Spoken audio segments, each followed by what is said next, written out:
Welcome to Lego Build. The 54th episode, not the 53rd. So if someone saw that, it's the 54th episode. What up? We're all crazy, everybody. If no one has noticed, I was on Chip Off the Old Block. He's been on this channel before. Where I hung out and made a few little Lego sets. And I found this out. I pulled this on out. Ooh, Jesus. I have my own custom made DeLorean. Yeah. It's cool. It's cool, everybody. So we'll just set him over here. So I have two Lego sets I'm going to be doing today. It's going to be cool. It's going to be cool. This guy. A 3-in-1. And then, bam, this guy. The Porsche. But yeah, I don't know. I sent Jeff a link. He'll be joining us. But let's get into it, man. Let's get into it, dog. Hello.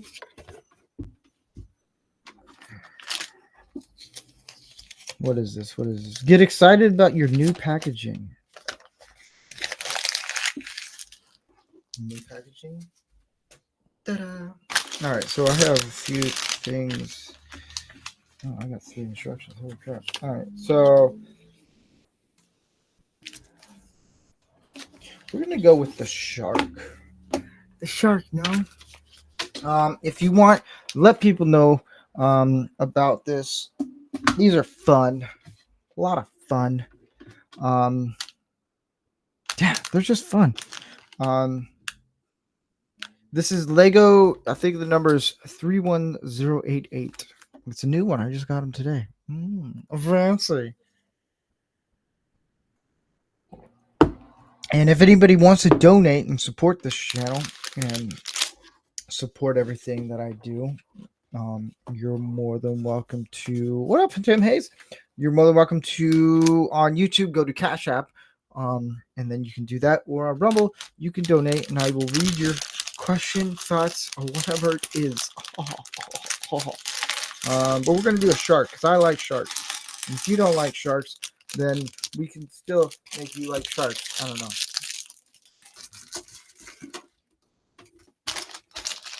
It's gonna be fun. It's gonna be fun. But I am thinking about changing up Fridays.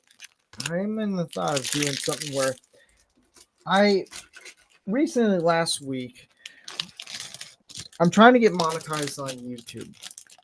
And I just need the watch hours and all that stuff. But I'm thinking about doing I started doing this 60. Ooh, my phone's going loud. Your daily 60 seconds of advice. Of whatever it is. Whatever pops in my head. I'm like, all right, I'm going to do some advice on this. And I'm thinking about doing Fridays where I have people come on and ask me a question and I give them advice. So it's like a real time, like, hey, it's not scripted. I give you advice, wholesome advice. What up, Diego Arvelo? Is that how you pronounce it? If I don't get your last name correctly, I apologize. I'm sorry. That's a journey.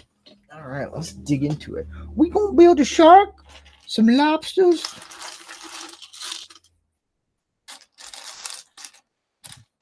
What up there, Fez? Forever, ever.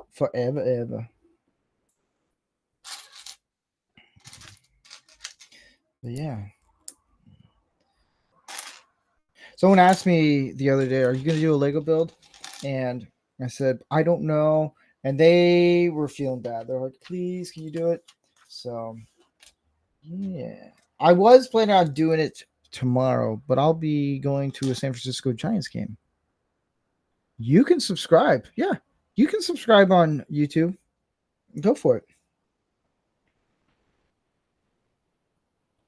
Be my guest as I'm building a lobster.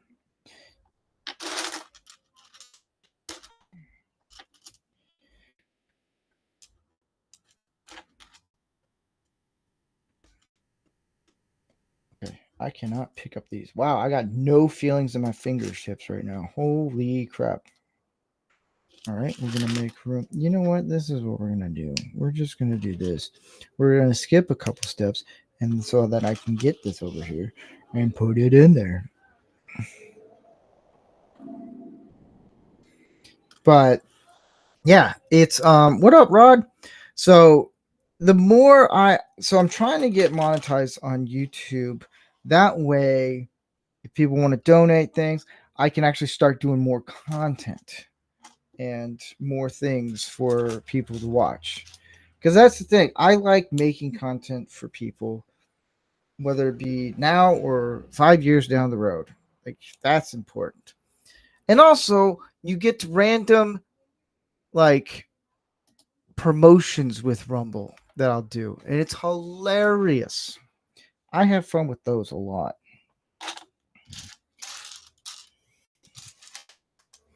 What up there, Real Way Nation? Well, you always do a stream. I do thank you for sending me the link for your streams and stuff.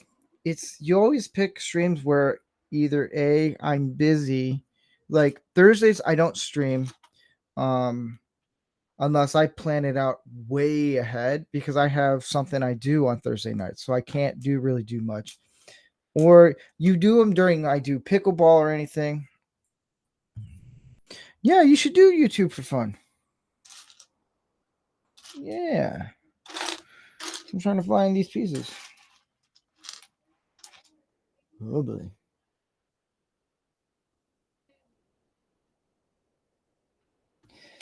Where are you?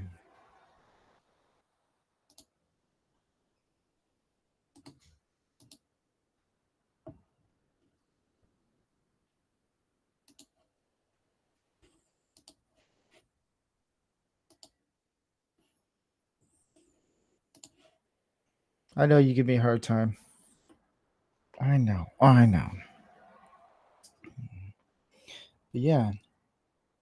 Oh, come on. I just bought this box, and I cannot find. It's because there's one piece that looks like another piece. Here we go. We're getting somewhere. I'm building a crab right now.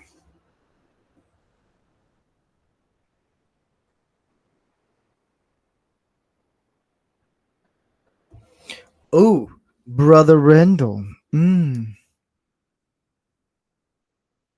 Like, what do you mean invite people to this? Yeah. Oh, to watch the stream? Yeah.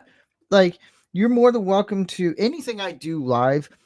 If you see me live and it's something you're interested in watching, let people know. Like, you can do that. More the merry, man. More the merry.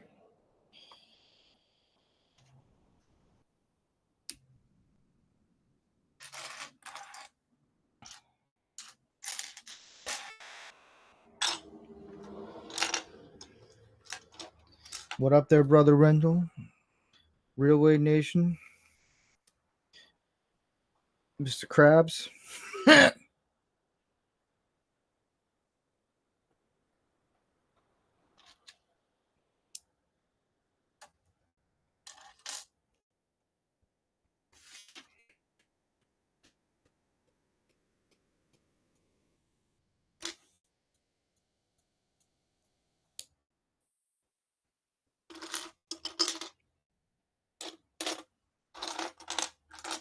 Well, hello there,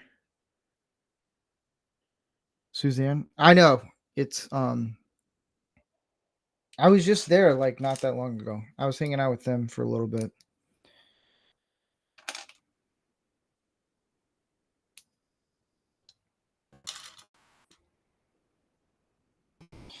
Well,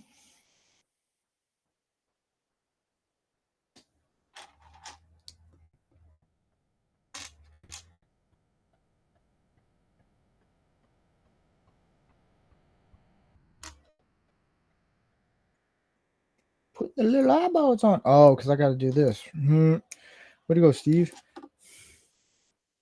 Hey, FKHC 2005.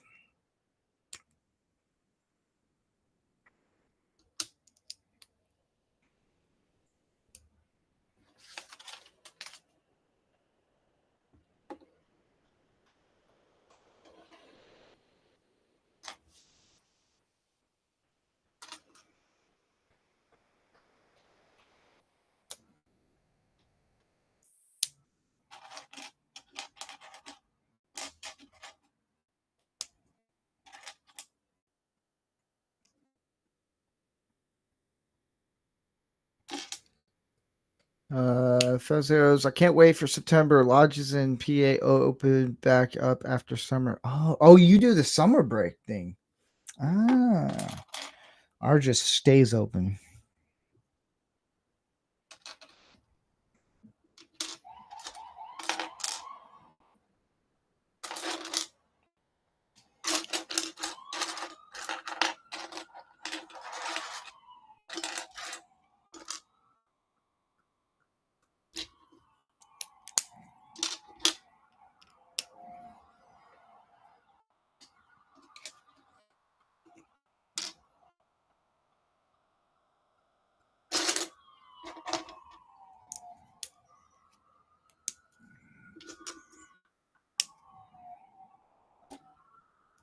This is cool.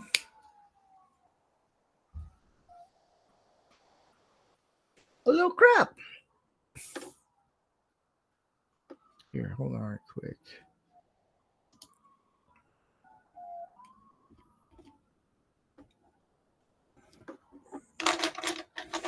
We have someone joining us in the background. Greetings and salutations. Man, it's this guy. How you doing, man? Turn my speaker headset down a little bit. Dang near blew my eardrums out. Oh, great. 20-year-old at work quit, so I have to do his shifts too. So I'm working every day now. And I've spent the last 2 months trying to get through his head, why you need to work. And he's like, I never spent time with my girlfriend. Yeah, that's called life. And my truck's broke down. Again, if you work, you can pay for that. You've been there a year. How have you not paid for your truck to get fixed? I know. Brother Rendell, I'm building a shark. It has a crab, and I'm building a treasure chest right here. Because that's how we do things. But hold on right quick. Entertain people right quick. I'll be right back.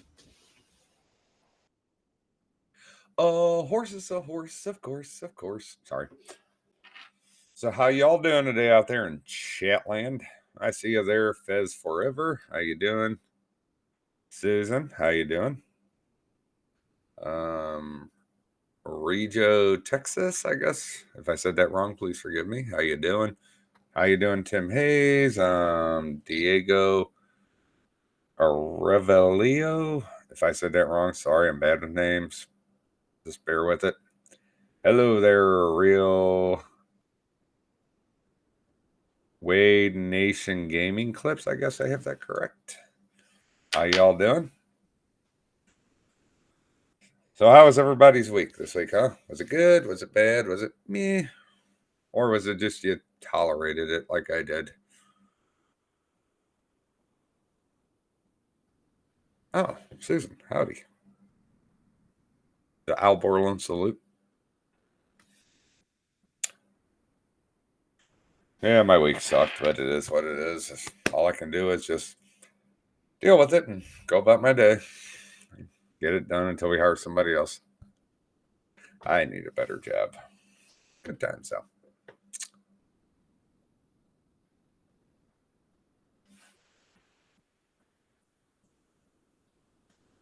Whew, sorry, all. Tired. Long day. I did have a cool interaction at work today. We had a guy come in, German guy, actually from Germany. He lives over there, and he has dual citizenship, but he stays mostly in Germany, he said. This guy walks in just like flagged up. He had a shirt with the American flag on it. He had a Ruger hat on and, different stuff. If you wouldn't have heard this guy talk, you probably would have thought he was like red-blooded country American. I heard him talk. I'm like, part of Germany are you from? He just popped right out and he laughed. He's like, yeah, this part. And he lives north of Berlin. And this guy, he loved guns. I'm sorry, wireless hole punchers. He really loved them. And I realized we sat there for 45 minutes and just had a long conversation about over there. It was cool. I enjoyed it. It was neat. That's quaint. Wait, you said entertain him. I gave him a story. I know.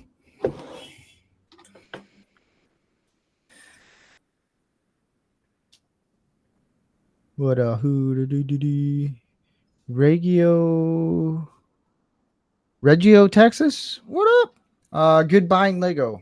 Yeah. My time zone is 6:17 p.m. Pacific time. I am doing for anyone who's late. I'm doing this set, and then ending the night with this guy. Well, since I'm 2 hours in the future, I already know what the build's going to look like. Well, yeah, there is that. Right. Well, I also know that because thanks to not AutoZone, but O'Reilly Auto Parts, because they sold me a flux capacitor, so I was able to travel into the future and see the build. Did you know you actually cannot buy it? I actually tried to. Yeah, no, I would have bought it if they had one. I would have bought it and hung it up on the wall. Oh, my work. Hey, Steve, I'm gonna get you a cup, and I'm gonna need like a PO box or something to send it to you. My work is getting these new whiskey glasses in. They're gonna have a pew pew round in them, and it's gonna have somebody doing this with the American flag behind them, and we'll just leave it at that. You can use your imagination. You know what? You know what mug is the coolest mug? This one right here. America. If yeah. It's the Trump Norris mug. You know what beats Trump Norris? Nothing.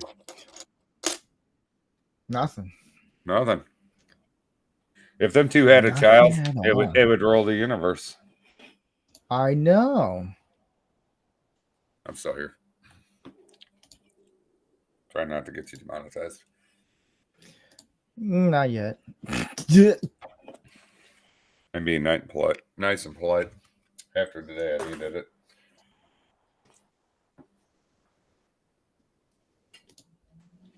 You know where it goes, Steve. Sometimes you just have, even though you think it's the stupidest thing on earth, you just have to nod, smile, and go, okay.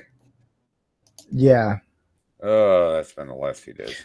So if anybody wants to, I always do this challenge for people, and they've never really taken up on the challenge. So I can do voices, random voices, like certain characters.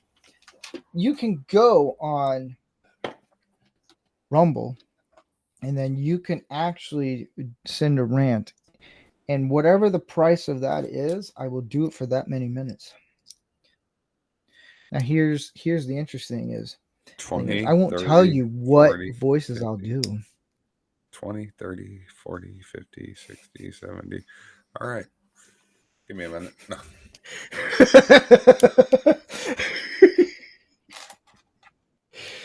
All of a sudden you see it pop up on the screen and be like, oh. Why? Why? I'm putting little gems in here. This is kind of cool, man. Not gonna lie.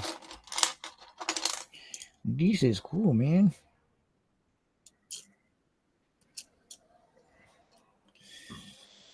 I think I just did the treasure chest. Treasure chest. Okay, cool. So I did this with all the little goodies, and I did the little crabs. Woo. How many beers did you have already? I'm working on one. I have bourbon here, and I got another beer, and I got Liquid Death. Why, Mom? What are you gonna do? I got beer and whiskey, so. There you go. Why? Are you gonna tattle on me, Mom? When I was your age. Listen. Oh God, I used it today. Somebody came in and they had their kid, and it popped out of my mouth. I was like, "Oh no, I'm that person now." What, old? Oh, I felt that way when it popped out. I was like, "Oh no." The guys laughing. Reggio, Texas said, "Do you have Star Wars Lego sets?" I actually do. I have a few of the helmet ones. I got a couple of those, and they are fun. I got different mainly my whole I like doing the cars, so I have a lot of those, but I have a lot of different other Lego sets that I have. So keeps me busy. Excuse me.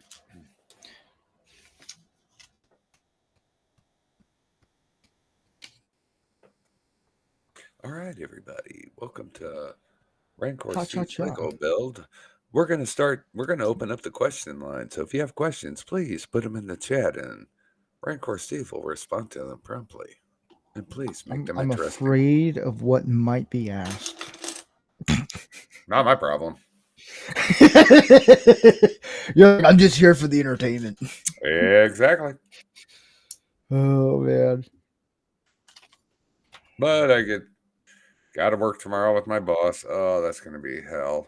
But I get Sunday off. I get to go to church, so I'm going to need forgiveness after tomorrow. I'm going to have all kinds of bad thoughts in my head all day. Oh, I bet. Oh, he's not a bad dude. It's just he likes things done. Former military, and and some of his earlier life, it just made him very. How can I put this nicely? There's no give. There's just none. Now, when he's not there, I do what I want. I get my job done. Don't get me wrong. I get it done every day. I make the man money, and I know it probably annoys him. There you go. I'm just kind of the hey. If I'm there, let me do my job. Let me earn my keep. Leave me alone. Don't come in. Just let me do my job. And Reggio Texas said Diego is the one who sent me here. Well, welcome, man. Anyone new to Rancor Steve's channel? I do a variety of different things. Not all the time Legos, but once in a while I'll do them. I do a show on Tuesdays where we do it's men's health awareness thing. So it's a lot of fun. Next week is going to be on how to be healthy, like a healthy lifestyle. And I was thinking about this, and my wife's like, well, you should kind of take notes. I was like, yes, I know. That moment we get checked. But she checked me, and I was like, you're not wrong. But if it's a deserved check, a man accepts that, and we learn from it. Yeah. Ooh, I'm going to show you something really cool. I know it's stupid, but I just want to show it off. All right. Here's something for a power outage. I got this from Costco. It's solar powered with an internal battery. It takes batteries. D's, watch this. I have no batteries in it. Ooh. That's the internal battery. It powers off of solar power. It was $15. And on solar power, nice. On the solar power battery, it'll last like 4 to 6 hours depending on setting. But if you put a 4Ds in it, it can go anywhere from 2 hours if you have it on max at 2,000 lumens, or it'll last up to like 16 hours. Nice. Yeah. My preparation. I'm prepping. There you go. Are you a prepper? But no. Reggio, we do a different wide varieties of different shows, and it's fun. I'm thinking about starting. I don't know when, but because I just started doing your daily 60 seconds of helpful advice on the shorts on YouTube. So there's quite a few of them there. I try to do them every day. And so I was like, why not just do one on Friday where it's like a few hours, and just have people come on, and then you ask a question, I'll answer it and give you advice on it, and then we go to the next person and do something like that. So that's something new that I'm thinking about doing. So if you want to know how, hey, I have problems with what happens when I have the check engine light on, well, get a scanner or take it to the shop. Get some blinker fluid. That's all right. I just spent $230 having my new car fixed already.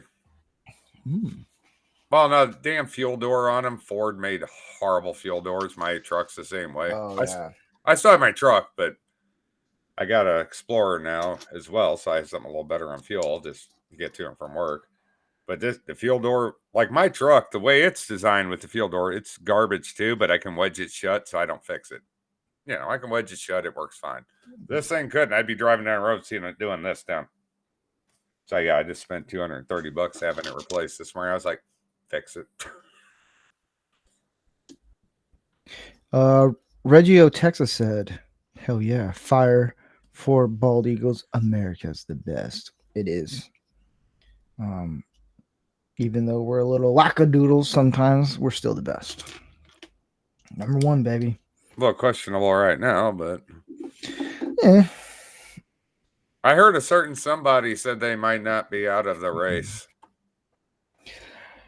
I heard that too, and I heard that someone said that Trump did not want to debate, and so he's like, "I'll do 3 debates," and then Harris is like, "I don't want to debate." Why? The floor's a little too rough for your feet and your knees? Hey-oh. Yeah, there's no advance. Hold up. I got sound bites for this. I need to use these sound bites more. Jesus. Sorry, Lord. What are we doing? What's going on right now?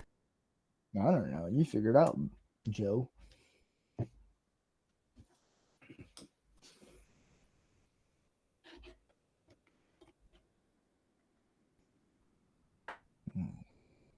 If I was a Lego piece, where would I be?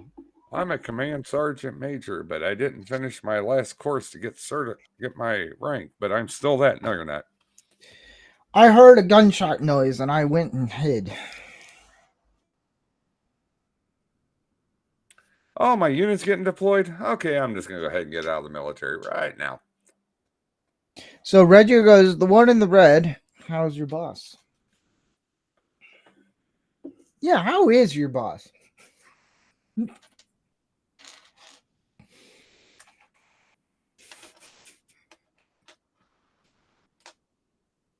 Hey, Susan, I can tell you how to fix all the lights on your dashboard because I've had this happen to my console. You punch it.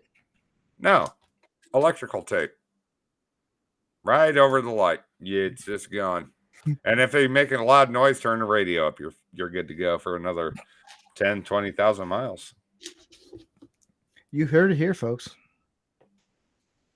Or duct tape. That fixes everything. Oh, it does. Or so I'm building the mouth of the shark. So fancy.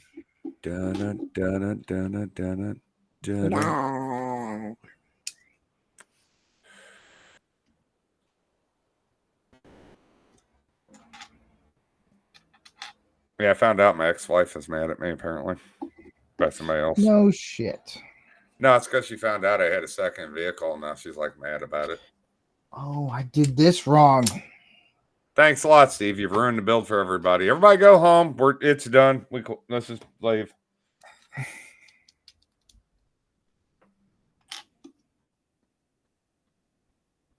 Yeah, I guess. It's an easy fix, guys. Yeah, I guess me moving on with my life pissed her off, apparently, I found out. Who would have thunk? What, am I supposed to be miserable for my whole life? No, I'm not doing that. Yes. Totally. Yeah, exactly. Oh, sorry, my nose just itches right here. I'm sorry, Steve. That's not for you, don't worry. There we go. My nose feels better. Doesn't itch anymore. Weird. Funny how that happens. Okay, this is interesting. That's hillbilly talk, everybody. Yeah. Yes. Okay,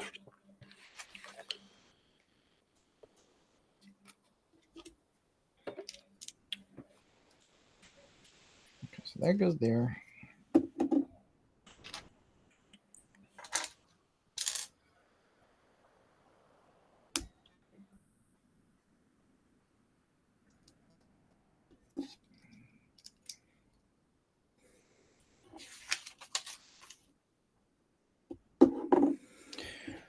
Oh man.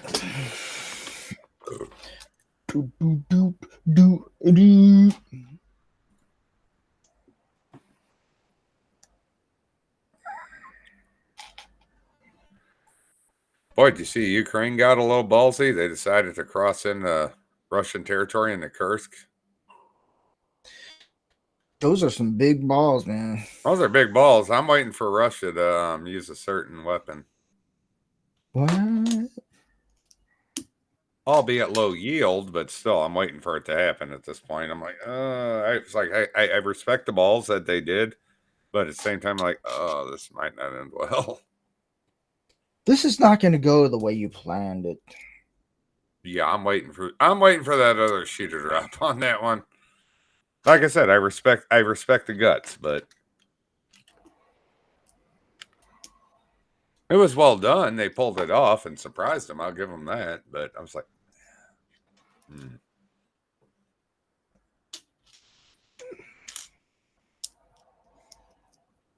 So that goes here.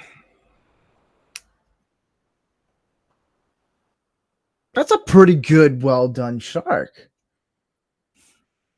All right. It's sharktastic. And it moves the mouth. Now you're gonna have a Sharknado in your room. It's gonna eat you. I know, man. Oh boy. Some of the worst movies ever, but some of the most entertaining. Yeah, but they're fun. They're fun, but the effects are just horrible. I watch for the effects. I'm like, oh, it's so bad. Oh, I can't stop watching. It's a train wreck. Suzanne says, LOL, when my ex-husband died, they called me. I said, WTF. He's got a wife. Call her at the funeral. All 5 wives showed up. Whoa. All 5 wives showed up with 14 kids. Oh, wow. That must have been a very interesting get-together.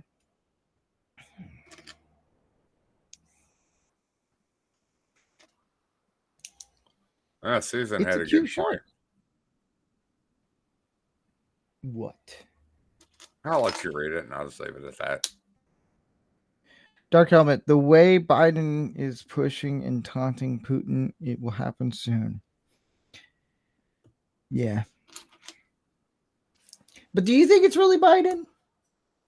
No, it's not. No. No.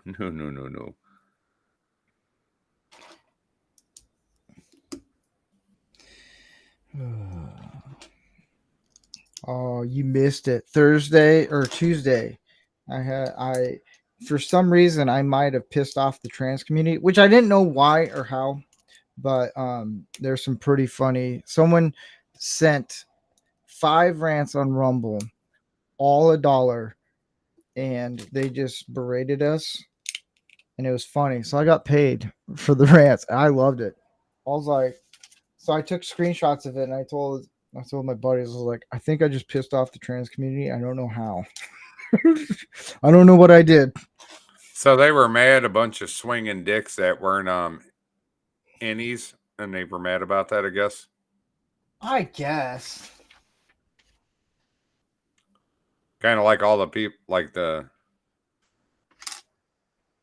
alphabet people. Not all of them, but a group of them. They're all like pissed off about Deadpool and Wolverine. Okay, so that Deadpool, one I don't understand. Well, it's because when he made a comment, he said the gays. What they freaking do? It's one comment.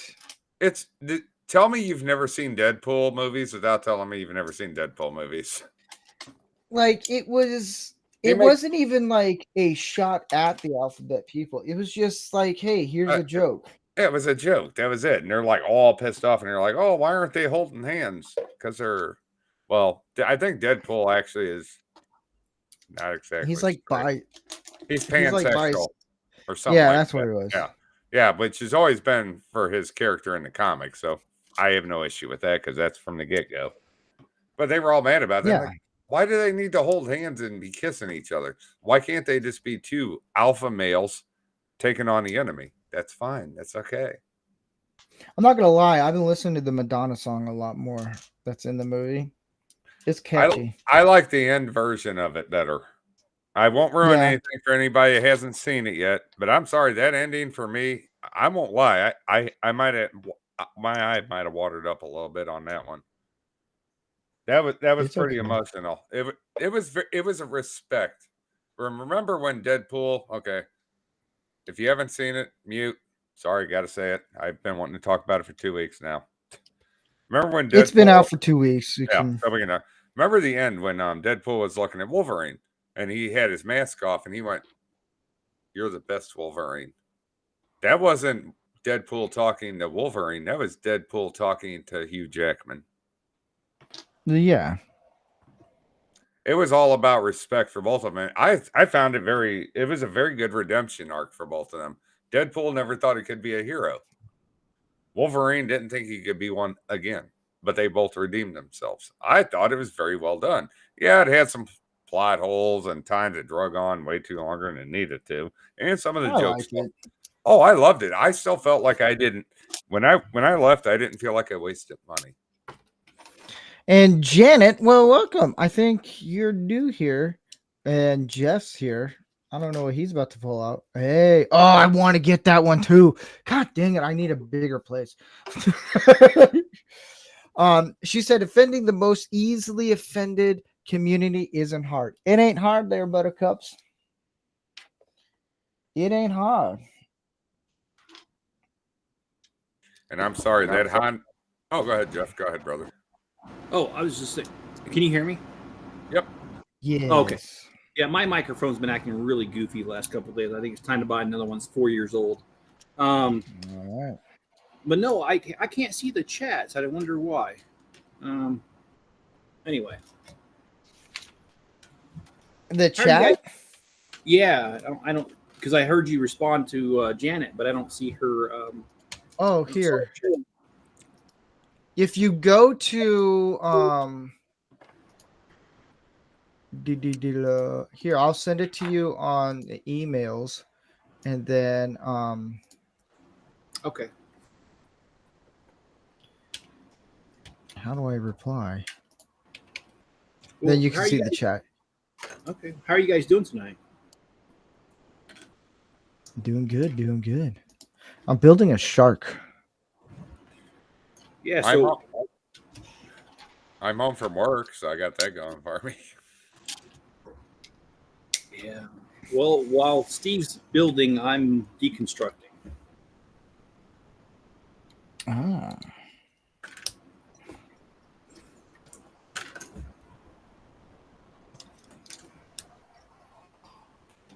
You know, that was really fun to finish the general store. Yeah. That was a cool set you had.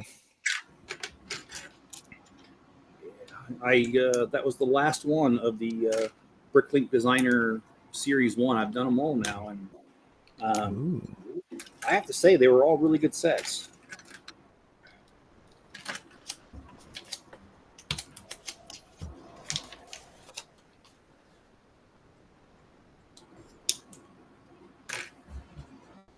Oh, okay. So I do see Reggio, Texas saying, "I haven't seen the movie, and you're smoking before GTA 6." Okay. And Janet or Suzanne, excuse me. Hi, Suzanne. Ooh, you get them mixed up, man. Uh-oh. Well, hey. Well, never. I won't go there. I just about put my foot in my mouth all the way down to my stomach. I do it every day. Hey, Steve, I got a question. I have an answer. Hey, can me and you fight in a Honda Odyssey now, too? Because that was the best fight. that was the first time I've ever seen people fighting, struggling to stay inside a minivan and duke it out. That was a good fight scene. That really was well done. You notice how Wolverine in this movie was more animalistic? Oh, yeah. Especially the first fight when he was down on all four running at him. I love that. That worked so well. He felt more animalistic, like when they jumped out of the back of the bus to do that comic book pose. That corny comic. I loved it. I genuinely loved it. And he was like animalistic, just looking around. I was like, I love that. That right there. Keep doing it. And the cavalry. And Herc130 said, "What up, panel and chat?" Wait, Herc, we have another Lego set happening, and it's going to be one that you're going to like because it involves Vroom Vroom. And Reggio, Texas said, "Do you have Discord?" I actually do. I have to look it up because I don't know it off the top of my head. That's where is it? Let's. Oh, here it is. All right.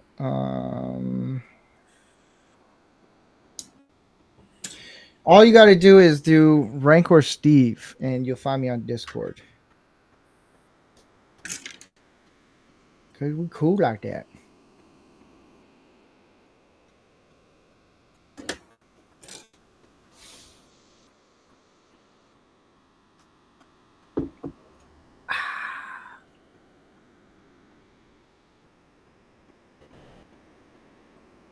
I took my mom to see Deadpool and Wolverine. She wanted to see it.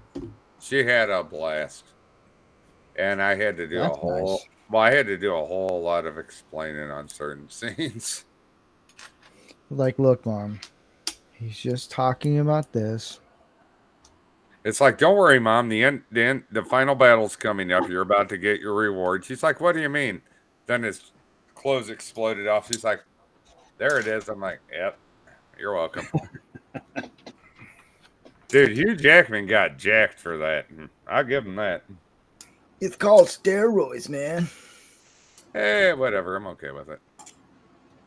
He's not competing in the sports, so I'm all fine with it. Although I would like to see a sporting event where everybody's jacked up on steroids. That'd probably be really entertaining. Trying to figure out how you can do this.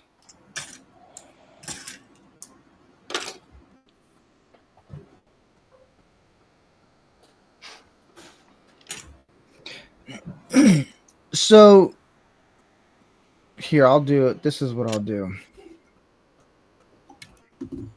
Yeah.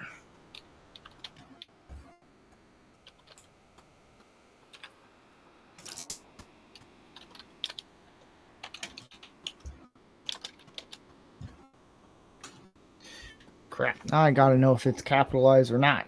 I don't know.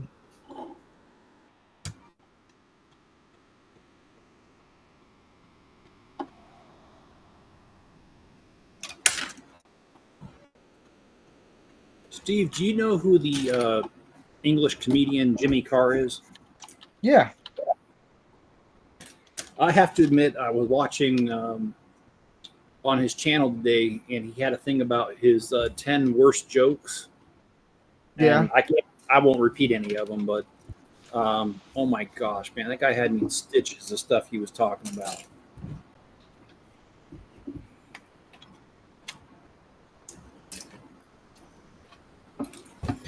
I haven't listened to him in a while, but I know he has a really funny bit.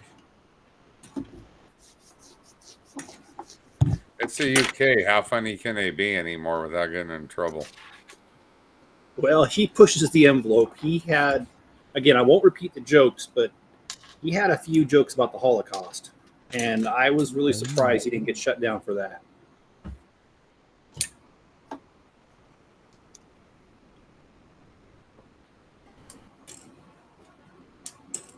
Oh, Suzanne, if you can put the Discord link in, you go for it. I don't know how to run Discord. So, what's your Discord all about? I don't know. Oh. I have one for Manorama and everything, so if people want to get in there, I just need to get more involved. It's just, I think once people are more engaged in there, then I'll start getting there. It just takes me a while. I'm very old school when it happens. Yeah, he's used to rotary phones, you know. I still do, man. I have a pager. How the hell does it even work anymore? I don't know, man. How does life work? I still have a landline in my house, so if the power goes out, it still works. And I have a phone that works with it. I put the wrong piece in. God dang it. About 4 years ago, me and my wife had a house built for us, And what was really funny was it cost an extra $2,500 to install a landline in the home. And so we didn't have it installed. There was the cell phone and internet. That's it.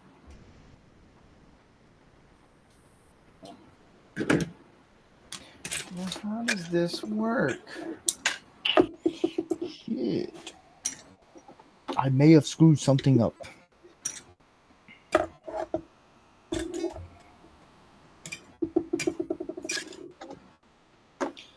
Oh boy. Let me know if these pieces get too loud. I don't mean to be. No, you're all good. I'll just speak louder.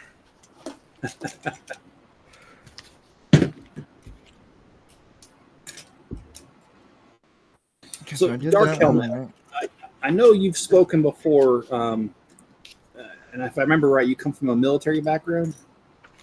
Yeah. What branch of the service? Army. I was in a Mike transportation. Okay. Nothing special. No, actually, I think military service is cool. I mean, I'll admit I tried getting in when I was 17, but I was born with a heart condition, so they rejected me. But my dad's retired military, and my wife, in 3 more years, will be retired Army. So Nice. Yeah, my last 16 years have been in the fire service. okay. But I have a lot of respect for people that have served in the military. I'm not going to sit here and say I understand it. I don't. But I saw what my dad went through, and can't imagine that was easy. I almost re-enlisted at one point, but then I ended up getting custody of my daughter, so I wasn't considered deployable.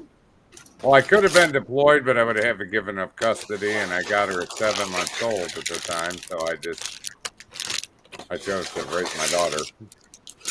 Yeah. Guess what? This is the first time that Lego has not sent me the right piece, I don't think. Yeah.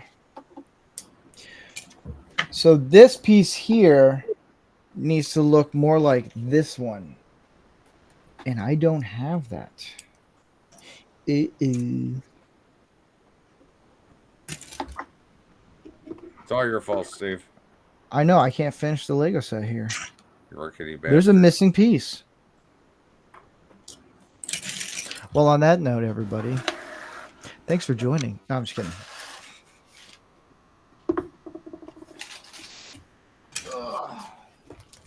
All right, gentlemen, I'm going to hop off because I got to be up early to get back to work in the morning. Since I'm... Well, thanks for hanging out, man.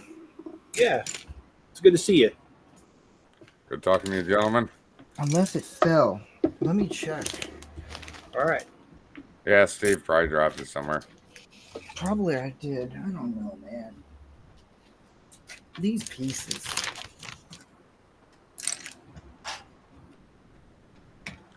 All right, y'all have a good night. I'm going to head out so I can get up in the morning. Yay.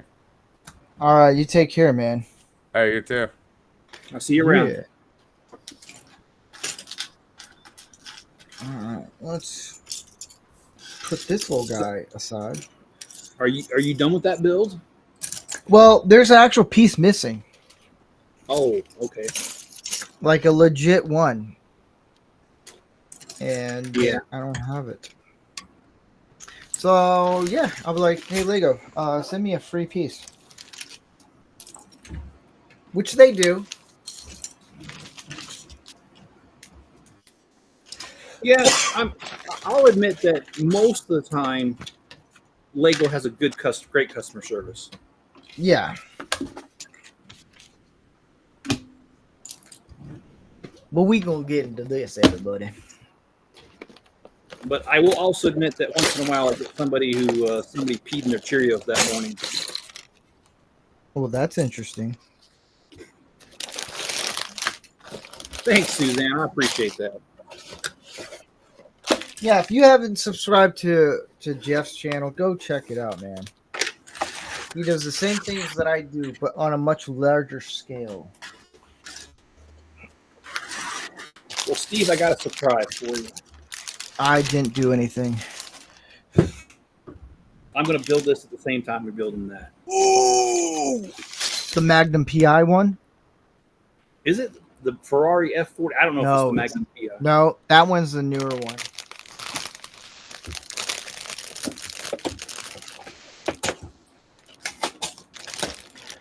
Reggio said, whoever moves first likes Barbie toys. I don't know. We all moved at the same time, so we like Barbie toys now. Well, I admit, I play Barbie for my 6-year-old granddaughter. But that's the only time. But see, I used to play with Barbies, but I use firecrackers and toss them up and see what would happen. That's a funny one. Whoever moves first likes Barbie toys. That's a funny one. I like that. See, this is the thing about Lego Build is where we are all just enjoying each other's company and we're just having fun. I enjoy building with other people. Yeah. It's a lot of fun. And you know what? Just the fact that, I mean, yeah, our lives are different and everything, but, we have a lot of similarities. And I think Lego helps bridge a lot of the gaps. But, I mean, I just find it interesting because since doing my channel, I've been doing my channel for 4 years. And I just really like the set of people that I've met over that time. And, Yeah. Most people have been very, very good and respectful. I've only had a few people that I'd rather not associate with, but those have been very far and few between. Yeah. Someone sent me a friend request. Hold on. Accept.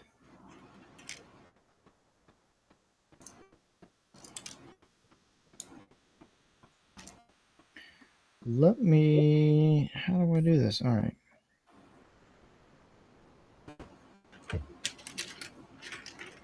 And Suzanne, I agree with your comment. Please refrain from insulting anybody. Look, I'll be the first one to tell you that I have religious views and I have political views. But on the same hand, just because I don't agree with somebody doesn't mean I have the right to insult them. There's enough room in this world for differences. So if you don't like it, you don't have to do it. And it ain't harming you if somebody else is doing it. So chill out.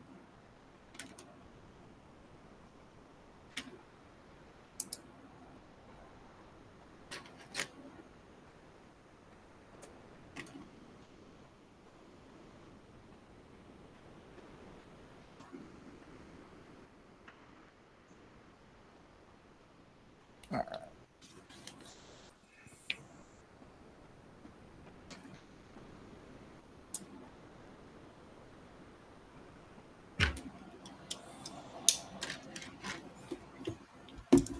Now we're getting to the Porsche. Suzanne says, Steve, you're a boomer. Hey, you know what? I like that.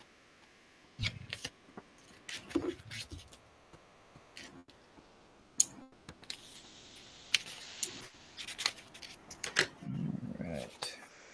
We're going to get into some car making.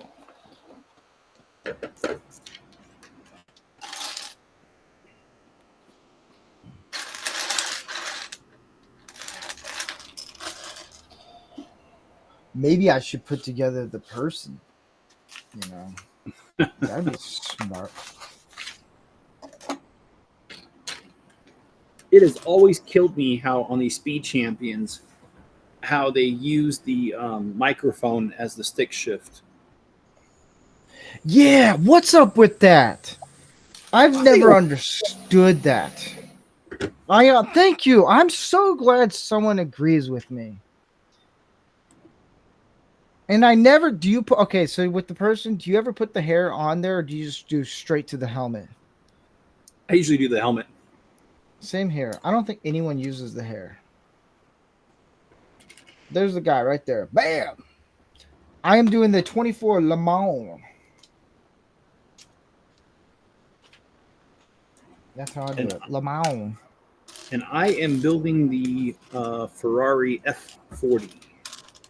Ooh. I did. Have you ever driven a Ferrari? No, I've never had the pleasure of doing that. I did it once. I think it's a. Well, oh, crap! I forget which one. A 540 or something. They have all these numbers. I don't know. It was a newer Ferrari. It was nice. I was a valet driver, so I got to drive like a Lambo. I don't like Lamborghinis. Like they're nice to look at, but man, they're just I don't know. Okay, where's the piece that I'm looking for? Oh, well, let me look for something real quick. All right. Oh shoot, Facebook's being crazy. Because I have a laptop and a desktop. If I keep logging in between two devices, it goes nuts.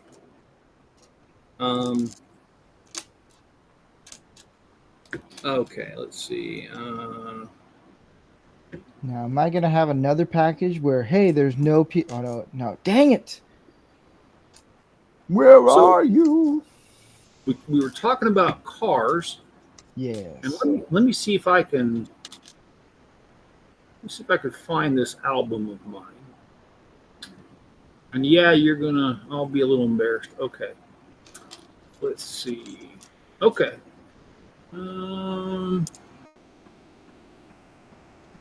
Okay.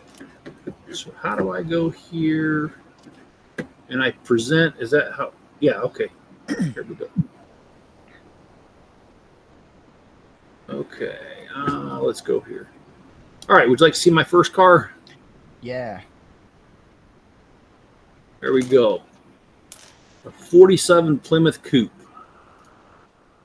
And I hot rodded the thing out. It nice. Even though it was old, it still had the original flathead 6 in it. We pulled it out, and we found a wrecked police car with a 440 in it. And all right, let me see. Yeah, that's me when I was younger in the yellow. And there's my dad. So let me see if I can find a picture. There's the 440 we put in it. Hello, gorgeous. I had to cut out the fender walls so it could fit. Yeah, it's not a small engine. That's a big one. I'm impressed you got it in there. Oh, there it is right there, dropped in there. Jeez. Oh, that thing, when it was finished, it screamed. I'll tell you. I bet it did. It only got 8 miles to the gallon, though.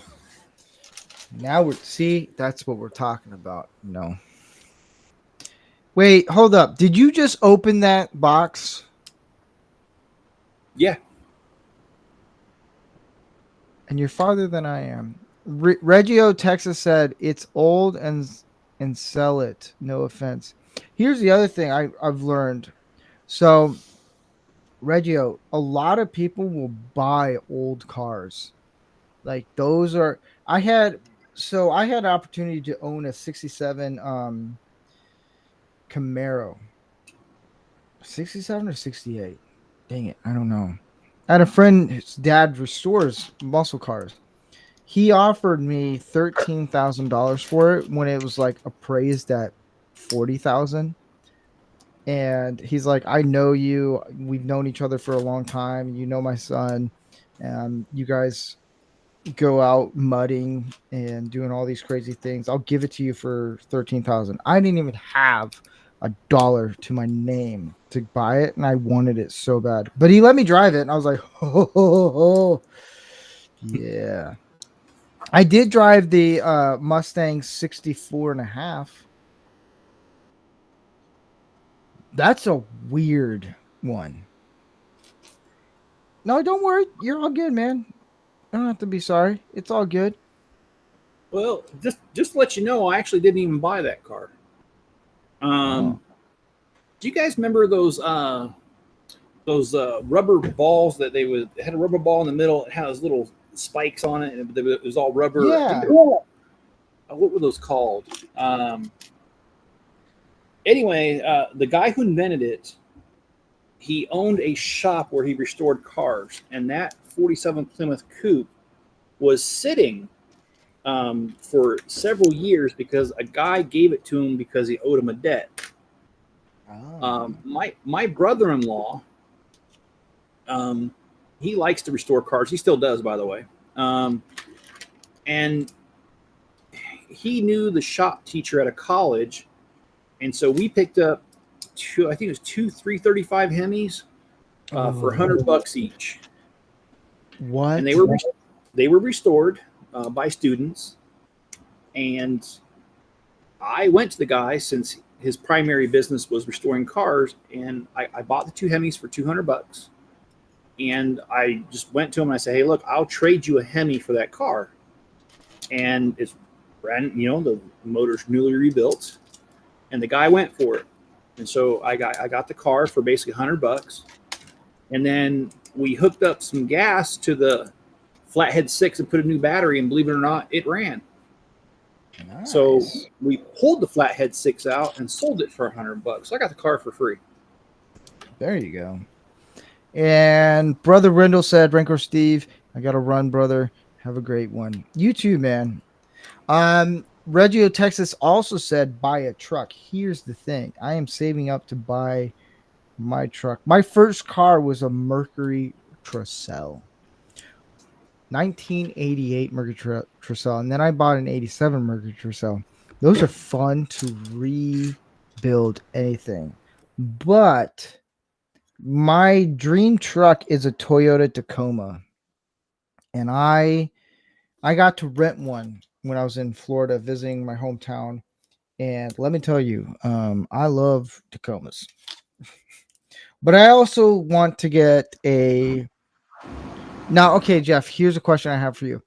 If money was not a problem, what truck do you think I would buy? I'll give you the top two trucks.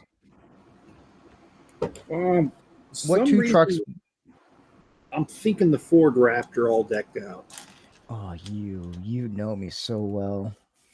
Hey, look, if money was no object, I'd have one of those myself. Dude, they're so damn expensive. It's not even funny. So John said, is Dark Helmet? Yeah, he left. He had to be up early in the morning for work. So he only hung out for a little bit. But so I have two stepdads, and then my first stepdad, he passed away of cancer, and he rebuilt Jeeps and Fords. Like, he can do it from memory, and he did all these things. And you're smoking me right now. This is ridiculous. The back of your head is looking ridiculous. He used to do the Baja 500, and okay. I told him, as there's a bunch of cats meowing and fighting outside, I told him on his deathbed, he told me two things. He goes, never stop being funny and love your family. I was like, that's pretty cool. And which I've respected that. That's the only thing he asked me to do. I was like, all right, cool. But in the back of my head, I'm like, man, I always want to do the Baja 1000. And then the whatchamacallit, the Ford Raptor showed up, and I'm like, oh my gosh, it is a gorgeous truck. But as a redneck, what do you think my second truck would be if money was not a problem?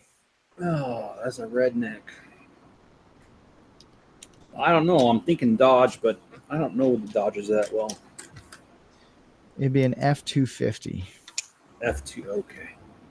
Yeah. Diesel. So I can roll coal for every protest. Oh, you're doing one of them Green New Deals? All right, check this out. Well, I own a Ford F-150, and I bought it in 2017. And at the time, the salesman was trying to get me to get the Raptor that was all decked out then. And the price of it then was almost $90,000. I did not get it. So I can only imagine what a fully decked out Raptor costs today. It's about 100. It's there. All it is it's just a souped up F-150. But here's the problem that everyone does: is everyone gets an F-150 or they get the Raptor because they think, oh, this is cool, and they use it for construction. It's built for rally racing. Yep. That's what that is. It's just a rally racing car, and a lot of guys who buy into it don't understand it. And I'm like, dude, this thing is built for racing. That's all it's designed for. It's a souped up. It's like when the F-150 did, when Ford did the Lightning, F-150 Lightning, which was a nice truck. Yeah. But my brother-in-law, he has a Chevy, and I'm leaning over to Chevy also. That's the thing. I would love a Tacoma or Tundra, only because Toyota has figured something out that no one has ever thought of. They can retain their value very well. Okay. It's pretty ridiculous. So like a let's say a 2018 Tacoma, which then is like, back then was like what, 30, 40, $50,000. Guess how much you would have to buy used? Don't know. 18,000.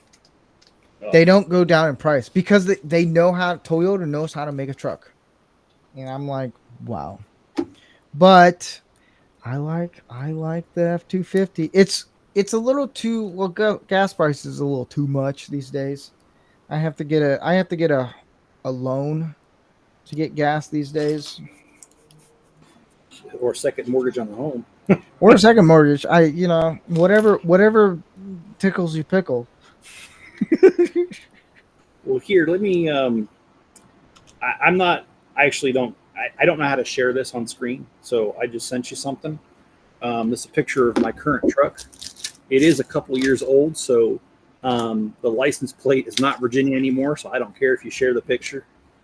But yeah, that's my current truck, and I like it. It's a Ford F-150, and that thing has been so stinking reliable. I've got about 150,000 miles on it, and I've only had one thing ever break on it, and that was the emergency parking brake. It's electronic, and one of the components failed on it. So the regular brakes worked, but the parking brake didn't work. And the thing is, I took it in to have it serviced, and initially it cost an arm and a leg to fix it, but then shortly thereafter they had a problem, and they knew they had a problem. And so I contacted the dealership. I'm like, that's a soft recall right now, and I paid to have it fixed. And the dealership's like, you're right, here's your money back. So I actually didn't pay for it in the end. I guess Suzanne they call it. Okay. Suzanne said, when a vehicle costs me more than my house, yeah, pass. Yeah, I'm a little old school on that. And she says a heavy Chevy. Chevy's not bad. Here's the other thing. Everyone's like, when it comes to a lot of things, like, it's always the first thing you buy, like editing software. I'm always Adobe. I learned how to do film editing in Adobe, and for a company a studio that I worked for in Hollywood, they're very Final Cut Pro, and I was just like, no, I'm not gonna do Final Cut Pro. I'm just gonna go straight to Adobe, and they hated me for it. Well, now they're using Adobe because everyone's figured out, oh, Final Cut Pro is garbage. And it's the same thing with, like, when I bought my hole puncher. At first I was dead set. I was like, you know what? I'm just gonna get the Glock. That was the first hand firearm hole puncher, as I like to call it. And then I learned, oh, SIG is a whole lot better. First handgun, SIG. With trucks, as long as it gets me to do what I need to do with construction and all that stuff, I don't care. Like, I know how to fix a truck. That's the other thing. I hate computers in cars because it really screws up everything. I would love to get a Ford Ranger because that sucker is easy to fix, like an old school Ford Ranger. Yeah. Like, oh man, I used to work on so many cars. I rebuilt the Cadillac Coupe de Ville, old school man. I rebuilt that one. Pain in the butt, but it was fun. I hated that car too. I hated it, man. Coupe de Villes are a pain in the butt. You can put a Geo Metro almost in it. You know, if your car breaks down, you can put a Prius in it. Just kidding, you can't do that. But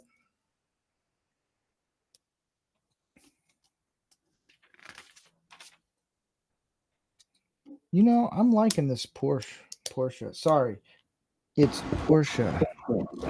Is my microphone working okay? Yeah, it's worked fine. Okay, because it started blinking at me. Oh, Like I said, I really need to buy another one. That's going to be on the Amazon list this week. there you go. How in the heck do you? And Suzanne says, "I'm a cheap ass Steve or frugal." Hey man, it's all good. LOL. Won't spend more than 10 grand on a vehicle, and that's pulling teeth. Here's the thing. I'm on board with that. But I will say this. I will spend money on a truck that I know is going to last as long as you know what year. Like Ford, they were good for like the 90s. And then there's like a point in the early 2000s they weren't good. As long as you know the years, you're fine. Um there's no problem with that. But I'm in the same boat. It's like, you know what? As long as if you can save money on a vehicle, you're good. This is actually Yeah. a big car. Holy crap. This is what I've been doing. While you're like almost done, I've been doing this. It's This is a okay, lot man. of details. No, it's fine. It's a lot of detail. This is gonna be a sweet build. I know I've that got for another sure. one in case I got another one. Okay, so here's the thing. I almost bought that today. Do you Okay. know why I didn't buy it? No. It's ugly as hell. That is one. It's ugly as sin, dude. That is probably the ugly. It's probably I'm gonna get it, but it's ugly. It's Yeah. like if San Francisco decide, hey, we're gonna promote Pride Month. That would be that car. I cannot disagree. It's ugly as sin, but I want to build it. That's the thing. I want to build it. So, all right. I am going to make fun of somebody. That's my joke right there. Well, I'll make fun of somebody here local in this small town anonymously because I don't even know who it is. But they drive around a car that has the rainbow painted on their front bumper. Ooh. And I don't have a picture of them, that the person that drives the car. However, I do have a picture of their twin brother. Let me see if I can pull this up real quick. Okay, let's see. Where is it? Okay, so here's a picture of their twin brother right here. Oh, it looks like my twin brother. I'm just kidding. I don't know. That's just somebody random off the internet.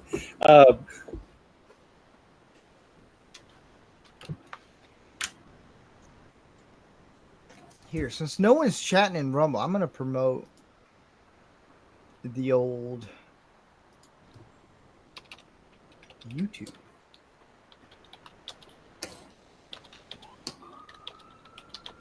Well, John's asking about Enzo. So let's see. Where is Enzo? He's over there being a lazy. No, I'm just kidding. He sleeps. Most dogs do. They sleep most of the day. Enzo, come here. He's got a stretch. He'll be here in a second. Enzo, come on. Do you have an X account? I do. I admit I don't use it very often. It's just to chip off the old block toys.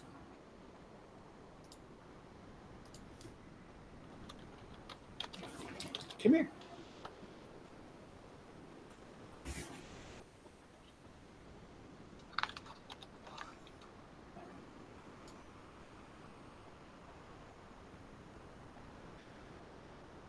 You know, because he's showing his teeth right now, he's happy. I was at the park the other day, and they've got this 1 mile path that you can walk around. And I take him on that path a couple times a week. And this kid, he couldn't have been more than 10 or 11. He's like, "Oh, you have a cute dog." And I'm like, "Oh, thanks, man." He goes, "Can I pet him?" And I'm like, and I kind of hesitated because my dog's afraid of people, not because he's aggressive. And the kid didn't know how to take my paws, and he goes, "Does he bite?" And I says, "Well, he does have teeth." And the kid puts his hand back and wouldn't touch my dog, and I felt bad afterwards. I'm like, I was only joking. So, Reggio, to be a mod, it's more of I have to get to know you, and you have to participate in the streams that I do, and then it's kind of like that thing. It's kind of like a vetting. It's more of I do. So here's the other thing. I allow trolls to come on here because here they allow me to get views. So I'm okay. A lot of streamers, they don't like trolls. They're like, ban this person, ban that person. If they start trolling me, I'm okay with it. I have thick skin. Bring it on. So if you stick with the channel and you participate in the chat and everything, I'm willing to open up for more mods. So that's kind of thing. I don't allow mods to happen first time just because it's like more of like I don't know how they're gonna. I want them to kind of get to know everyone in the chat and then everyone who's on the panel to kind of get the riff. Lego, like with Jeff, Lego build is more calm. With mine, I allow people to say whatever they want, pretty much, as long as it doesn't get me banned on YouTube. But because we're on Rumble, I can say pretty much anything I want. But I want people to get to know everyone in the chat and that kind of thing. So it's that kind of situation where it's like we want to get to know people first before they become mods, that kind of thing. So. Yeah, it's the only thing.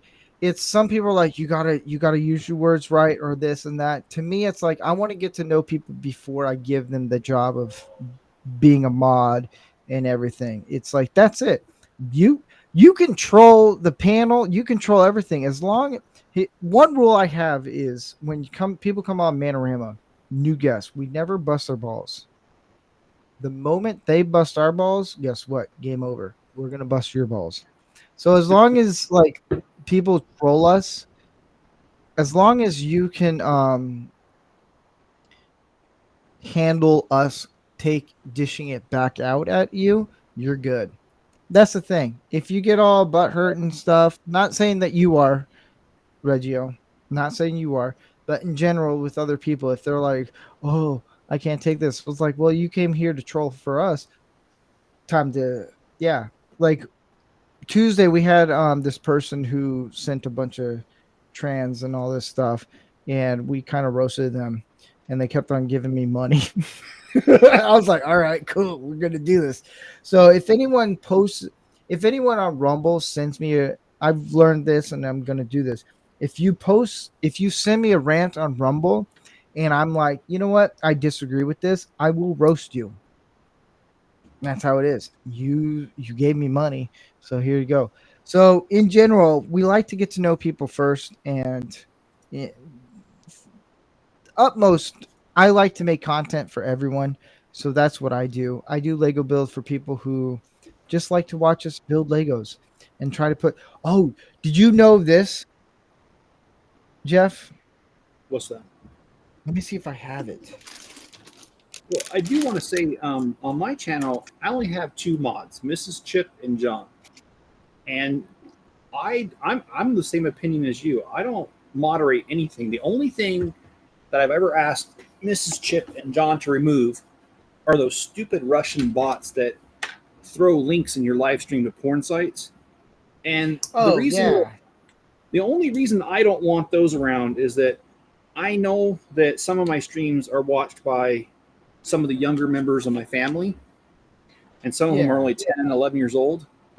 And so that's the only thing I've ever asked for them to remove. Anything else is free game. And I've had people, like when the Everyone's Awesome set came out. Greg's a mod too. So I guess I do have 3. John's right. But when the Everyone's Awesome set came out, someone said something that I'm not going to say because I don't want to get you banned. But they were really just nasty about it in the chat and said, "Why don't you review this effing whatever set?" Yeah. And you know what I said to him? I actually had it sitting on my table just like I had this car because this table's pretty big. So I have, my next project's up here. So I pulled it over and I said, "You mean this set right here?" And I showed it to him. I said, "I'll tell you what." I said, "I would love to build it." I said, "But I try not to bring politics into my stuff because we have such a divided country that I don't want to alienate anybody who wants to watch it for me." I said, "So I'm going to build it. It's going to be part of my collection, but I'm not going to review it like I do my other sets." And I've since changed my stance. I'm a little more willing to talk about politics now than I used to be. But I'm of the same opinion. If you're going to troll me, be ready to get something back because I'm not going to just take that. So, this is what I'm going to show you. This is actually how you show a sticker. Hold on, let me go get it real quick. The tool.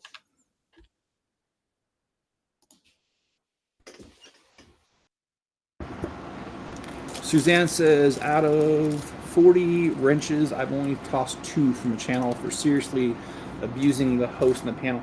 Yeah, I agree with you. There does come a time where it's just not appropriate. And if they're really being bad, that's cool.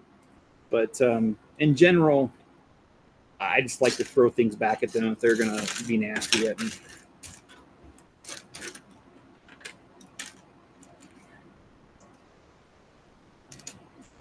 And also, a thing that you may not know about me is that back in 2008 to 2011, I was a manager for a guy who did comedy bits on German bases or American bases in Germany for the troops. And he was actually a former vet, and he was married to a service member. Anyway, I was his manager. I got bits for him, gigs, whatever. And at one point, he was scheduled to play. I think it was Grafenwehr, that bass, if I remember right. And he had a show, and there was supposed to be a guy who went before him, and he was supposed to do a 5-minute bit. Well, the manager of the club got upset because the 5-minute bit before the guy I was managing didn't show up. And he says, "Well, we need to have a 5-minute show before he can get on there because that's what I advertised." And we're like, "Well, that's not really our problem. I mean, we're not the ones that cancel." And he's like, "Well, if I can't deliver the whole thing that I said, we're not doing it." And so the guy, Andy, that I managed for, he said, "Well, come on, Jeff, go up there and do it. You're a funny guy." And I'd never done stand-up before. And so I got to admit, I was almost pissing my pants because I was scared to do it. But I was like, you know what? I'm going to do it. So I went up there, and I was studying accounting at the time, trying to get my degree. And then, by the way, I did finish the degree.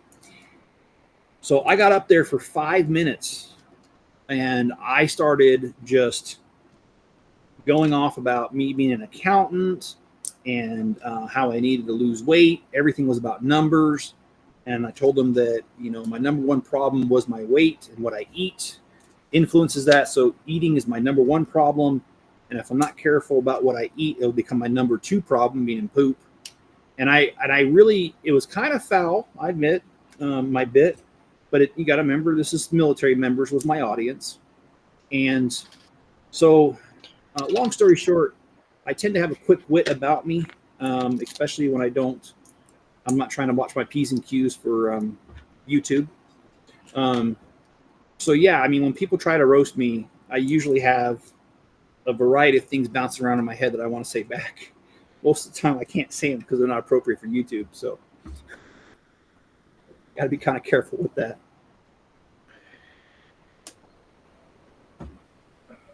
And as a further thing on that, after I did that bit for Andy, I started making appearances every now and again at these comedy clubs with this guy, and I got paid for it a little bit, and it was a lot of fun. Oh, you got paid. I did stand up and I never got paid. I didn't get paid much, but you know what? I'll accept anything. Beggars can't be choosers, right? Yeah. So I can't find the tool, but you know the little tool that you have, it gives you, it's like that thing. So the end of it. This right here. So yeah, take the end. Watch this. Let me know when you're gonna do a sticker next. Okay. This, I don't know if you know this. This is the most mind-blowing thing. This will help you make the sticker go on straight. I didn't know this, and I don't know why I don't have my tool here, because it's a handy-dandy little thing. But yeah, that tool is nice. I'll show you when you tell me, hey, I'm doing a sticker. Let me know, and I'll teach you how to do it if you don't know. You probably do. That's a deal. And I will tell you this.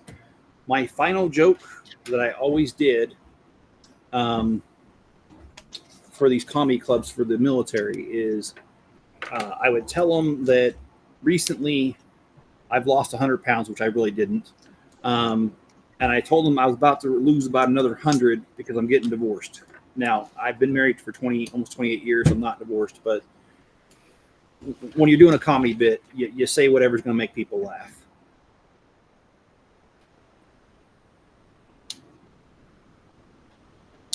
All right, Steve, I'm ready to do a sticker.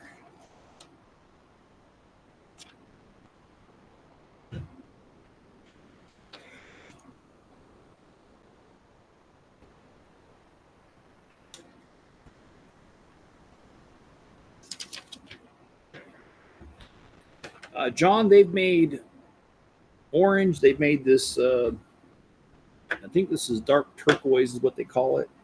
And they've also done a black one that's got 4 studs across it too. They've done a green one with 4 studs too. I'm trying to remember any other colors they've done these tools in. I'm looking for my tool. Here it is. Hey. That sounds wrong, Steve. You punk. I'm sorry, you left the door wide open. I know. See, that's the thing about this. We can roast each other. All right, I'm gonna show you what this tool can do. It makes stickers so much easier. There's a reason why. All right, so you know how when you take this for like the flat clear, like this stuff here, Yeah. and you go in here, this is what you do with this. All right, check this out. You take the stickers, get the piece you need, you go here,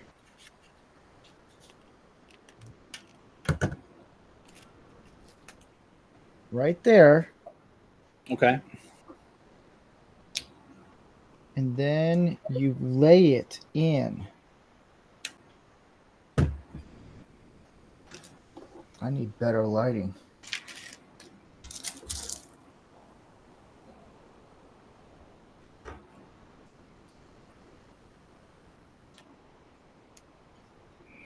And then you'll get a perfect sticker on there.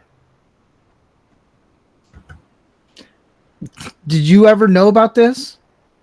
I have heard people talk about it, but this is You my first time. knew.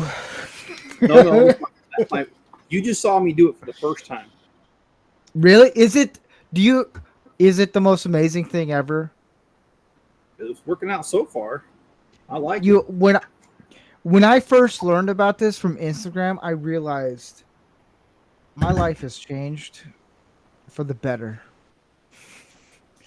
Because I'll sit there trying to put the sticker on. I'm like, this is not working out at all. And it comes out perfect. I love it. I told my buddy Gary, I was like, hey, do you know what this thing's for?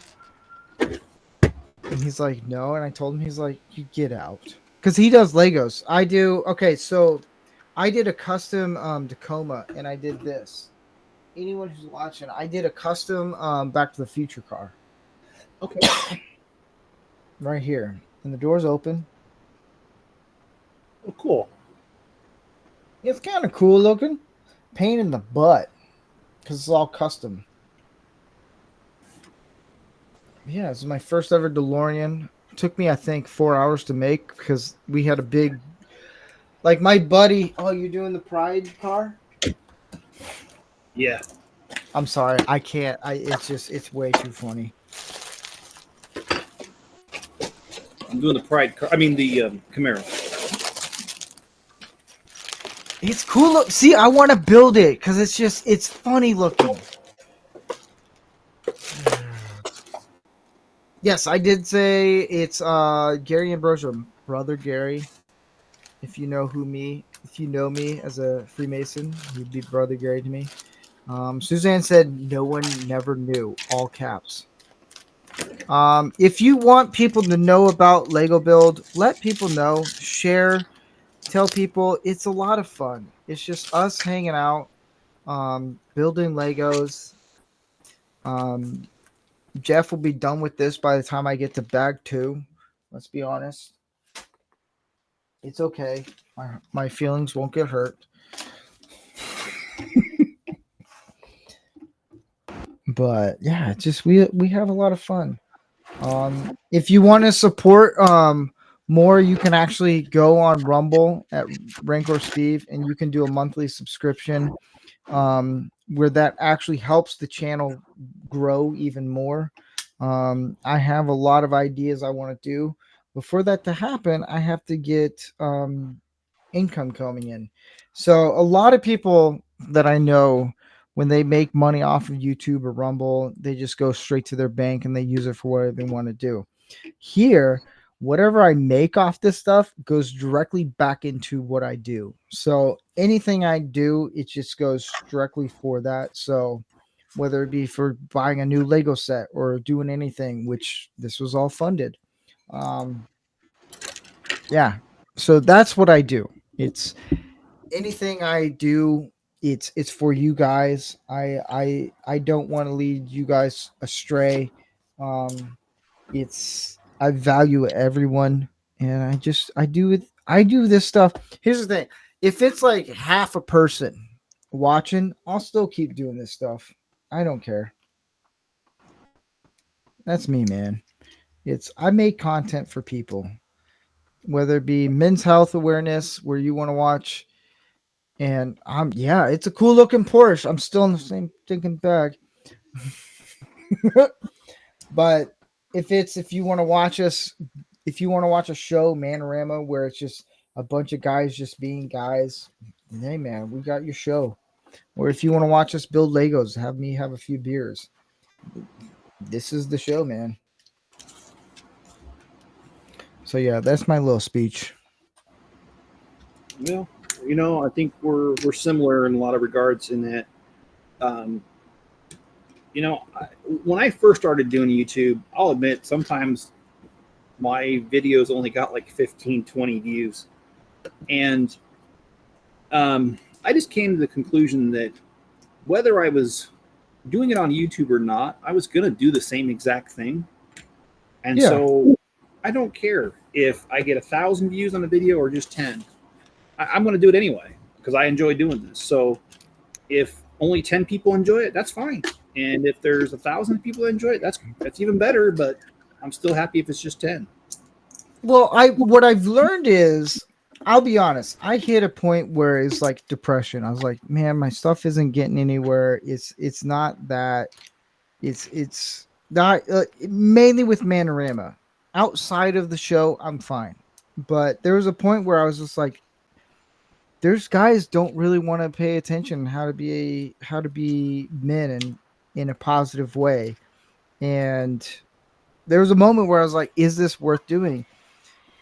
And I talked to John, and well, no, it's because John said in the chat, he's like, and he doesn't know about this. And I was never really public about it because I was very private about it. But he said, please don't let this ever end. And I was like, you know what? There, right there. And then Suzanne said something to me about her kid. And I was like, you know what? Those two right there. I'll keep doing this for you guys. And YouTube has slowly grown because I did some Google AdSense just to boost the channel up a little bit because I was in a rut with YouTube. And I was like, you know what? I'm going to try to focus on YouTube a little bit. And I'm trying to do all this stuff and I can't do it right. And as long as you have a humble attitude with what you're doing, man, that's what's important. I've said this multiple times. I don't care about subscribers. I don't care about that. As long as I'm making content for people to enjoy, I'm good. As long as you can handle my random talking and all that stuff, it's like, you know what? All right. We're good. Yeah. Now, this piece, on the other hand, how am I going to get this on there? You know, I have to admit, sometimes my mind, I let it wander too far. And when people talk about, the other day, I was doing a live stream, and someone asked me, what's your favorite Lego piece? And that's not what I heard. That's not what I heard. What I heard was Goonies. Oh, man, that's my mom's favorite piece.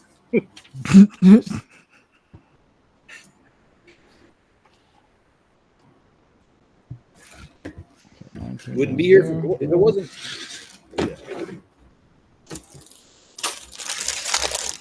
If it wasn't for what? Oh, when he says, oh man, that's my mom's favorite piece, and he goes, you wouldn't be here if it wasn't. Talking about the statue that his manly member fell off. Oh, on the Goonies movie. Yeah. Are you a big Goonies fan? Oh yeah, I've actually been to the. I've been to a store. Well, I don't think it's Astoria. I've actually been to the Goonies house. Yeah. All right. I'm gonna put you on a timeout. I was just kidding. Oh, me? I'm just kidding. Oh, if you need to.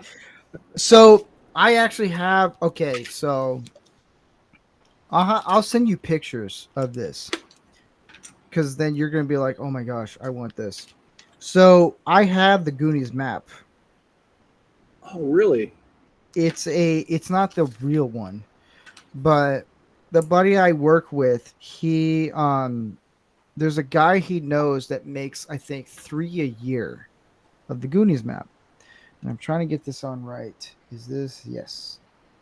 And for my birthday one year, he got me the Goonies map. It's a replica, like to the T replica of the Goonies map. And I'm like, oh my gosh.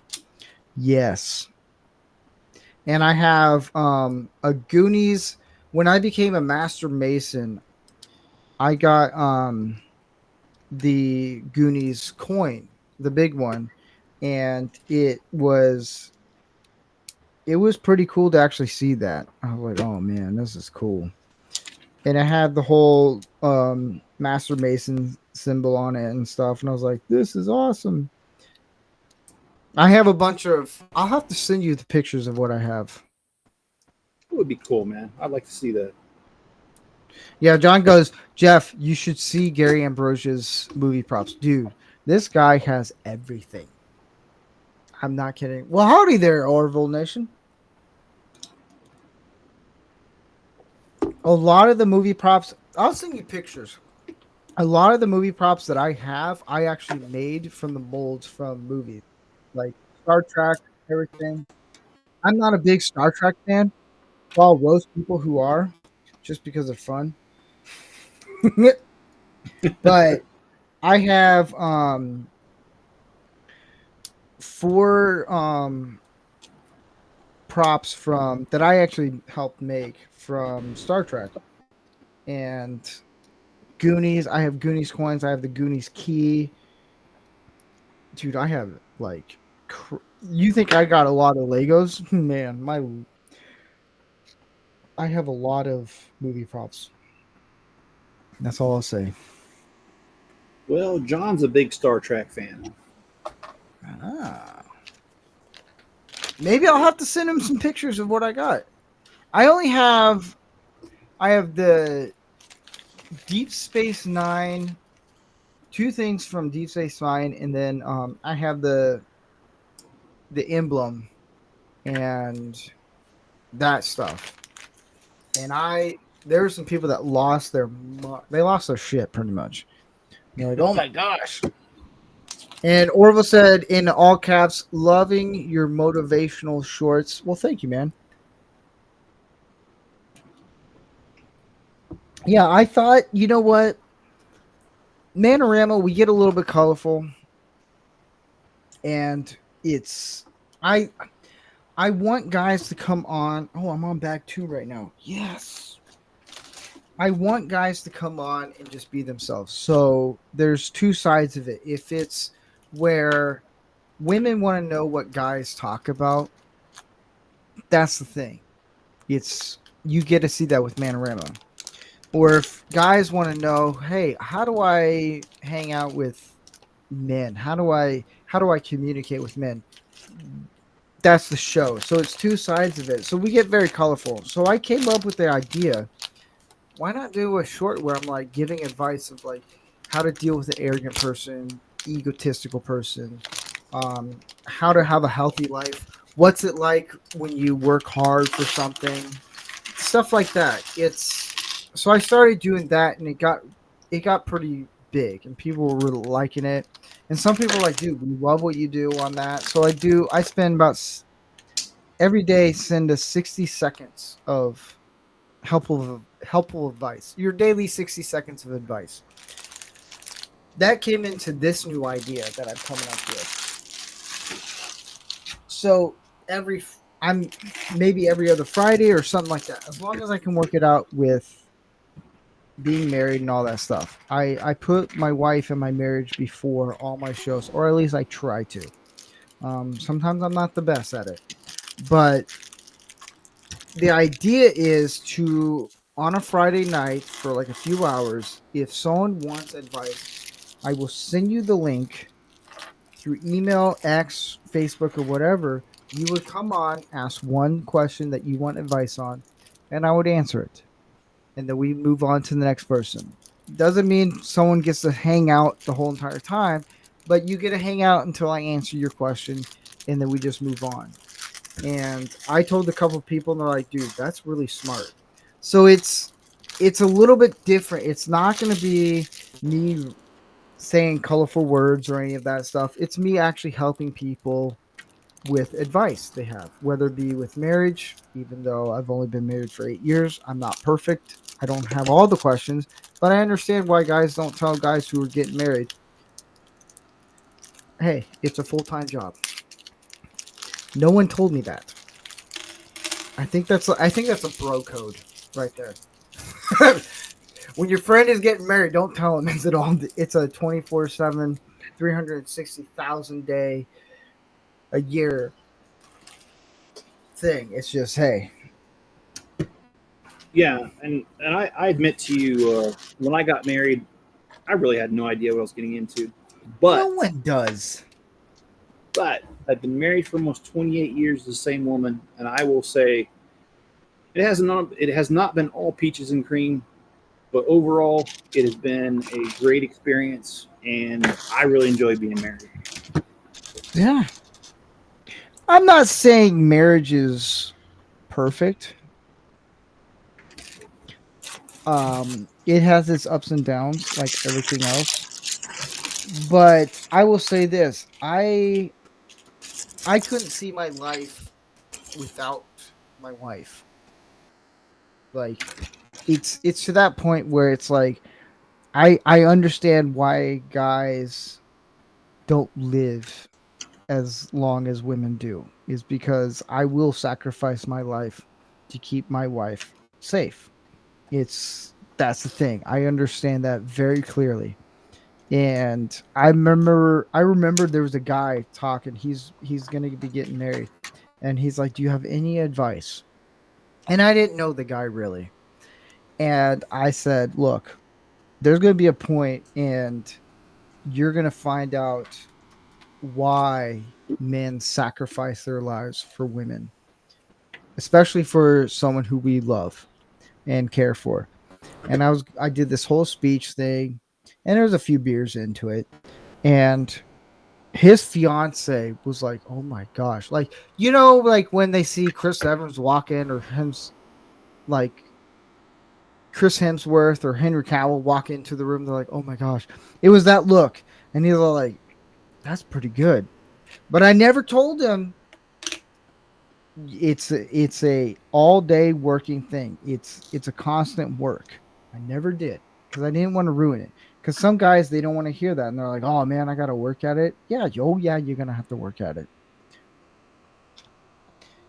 And you're exactly right at that. And one of the pieces of advice that I gave, I had a friend that was having a lot of marriage problems, and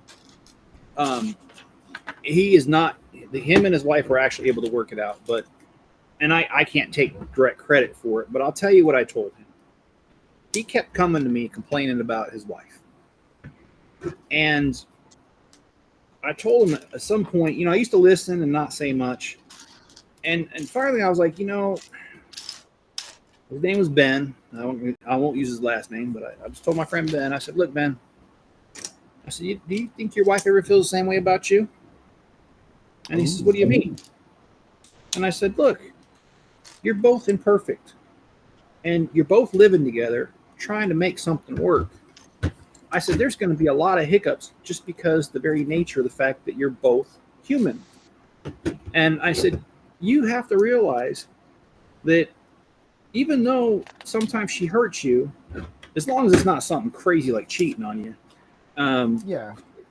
it's par for the course, because we're all human, and it takes a lot of forgiveness and understanding to make a marriage work. Because if I believed that everything that my wife did was for a rotten reason and she was out to get me, we would have so many arguments. But the fact that I realize she's human, and I try to see it from her point of view. Now I still want her to apologize, and she still does when she does something, just like I do, that hurts her. But on the other hand, we're not getting too caught up on who hurt who and why, because we're both human. And like I said, there has to be a boundary. And I think one of the hard boundaries is cheating or abuse. But barring those kind of issues, I think it's just all part of the human experience. Yeah.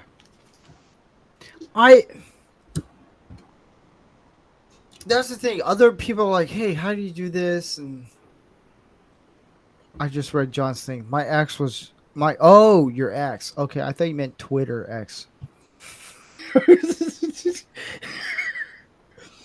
Like, Yeah. I get some people come to me like, "Hey, I need marriage advice." I'm not the best person for marriage advice because I have faults. There's moments where I'm like, I'll be honest with you. I'll tell my wife, "Hey, I'm thinking about this for the streaming," and I don't even think about what her needs are. And we had a long conversation about this, and I was like, "You know what? You're right. Like, it's me doing streams. I need to focus more on what my wife wants. My wife's needs comes way before Lego Build, Men of God podcast, Manorama, but she understands it's kind of like I have to work at both. It's more of Manorama is very personal for me. It's a personal passion project of mine, and I don't think I'll ever end it. so she understands, like, okay, this is personal for him and it's important to him. So she'll support me. I have to do the same thing for her. If she wants to go on hikes, if she wants to do her biology stuff, any of that stuff, I have to be okay with, like, you know what? I need to be supportive of you. It works both ways. It's not just one-sided, hey, this, like, it works both ways. Like, also communication. I don't like that was one thing that man, communication is important. And Suzanne, thank you. I agree. She says Mrs. Chip is amazing. Yeah, Oh, she Suzanne, is. thank you. Suzanne's been in a few of my chats and had, I guess there's been some crosstalk a little bit here and there. And, Ooh. you know, I have to say, though,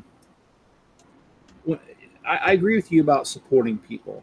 Now, I'm going to say something that some people will find controversial here. When Mrs. Chip came to me and said that she wanted to join the military, I didn't want her to.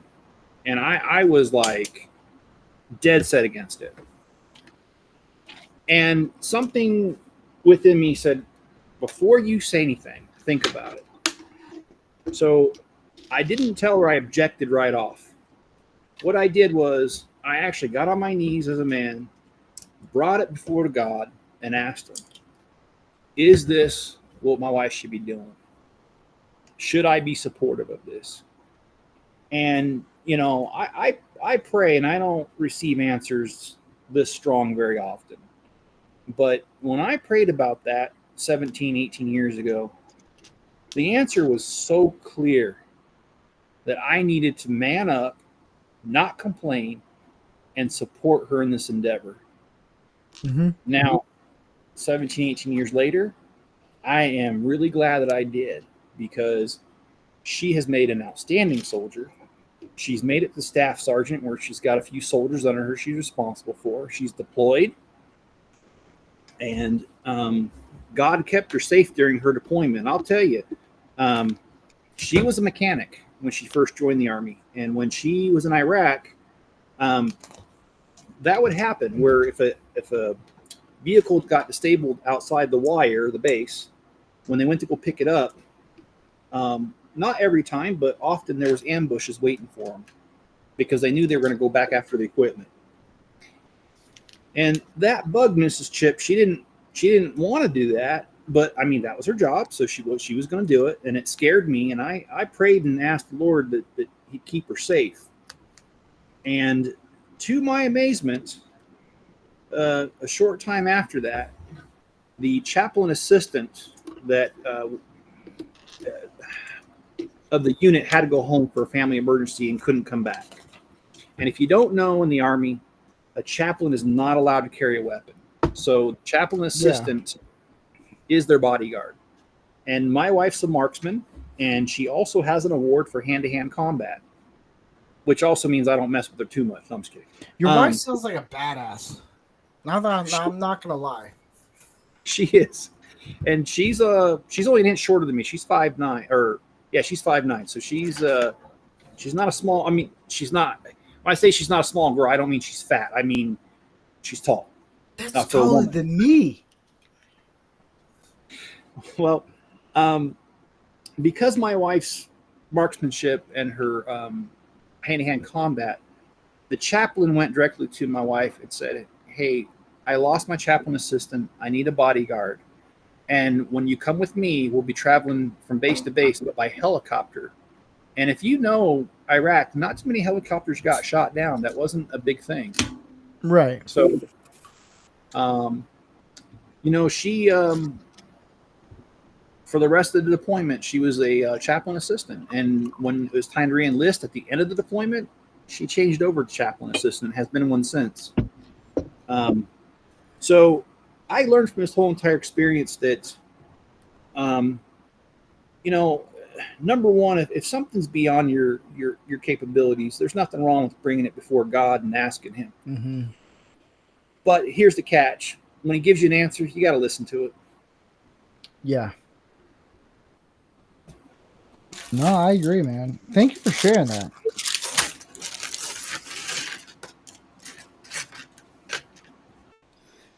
And oh, by the way, I'm grateful for the Army because I have had 2 spine surgeries since Mrs. Chip has been in the Army, and they've paid every last red cent of it. Now we understand why you married into the Army. Mm-hmm.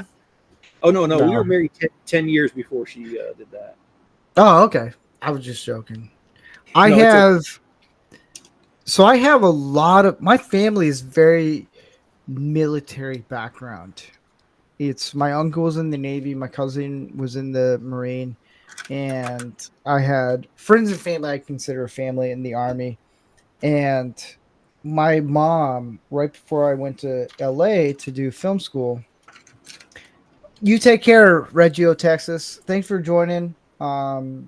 If you want to check out Manorama, we're going to be talking about your health, and not you specifically, your health, but just in general, how to have a healthy life. And we're going to be doing that. That's going to be a lot of fun. That's where we let loose a little bit, and it's a lot of fun. And there's a lot of guys who are just kind of nervous and who are a lot of gamers who end up watching our show and you're like, oh man, you guys have way too much fun. It's like, that's the whole point. We talk about men things, but it's like, we just like to have fun. And it's like, what better not is just actually have guys open up. And we have people on different political views, different religion views, and it's a lot of fun, Reggio. I would recommend checking it out. It'll be here on Tuesdays at 7 p.m. Pacific time. There's my little promotion for my show. Anyways, no, here's the thing. I hate when I have to end my show because I have way too much fun hanging out with the guys. I do. I'm like, dang, man, I gotta wait a whole week. I have so much fun doing Manorama. That's the other thing. I never thought I was gonna get into men's health awareness. I never did. And then it's like ended up being like that was my calling, and I was like, I have to do it. And my wife's like, are you sure? And I was like, really? My favorite. Go ahead. No, you can go. I was going to say, with Mrs. Chip, when she asked me something like that, I ask her a question back, and I say, is the Pope Catholic? I always say, does the Pope shit in the woods? Okay. To me, that one's funnier. Well, it's like, does the bear shit in the woods? Growing up, my sister, who's 18 months older than me, we've always been close. And, well, we didn't understand the English language that well. And we didn't understand that the saying was beat him to a bloody pulp. We always thought it was beat him to a bloody pope. And so we used to say that. That's funny. Well, one thing for sure, when we were growing up, if somebody was in trouble in the family, it was me. It was usually her and I together because one of the two of us instigated it and the other one finished it. So, anyway. So I like how I'm going to show you this right quick. What do you see the problem with this?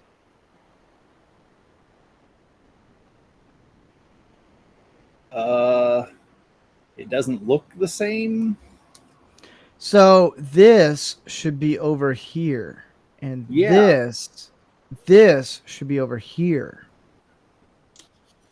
I just looked at it. I was like, well, how the heck am I? Oh, they just flipped it over.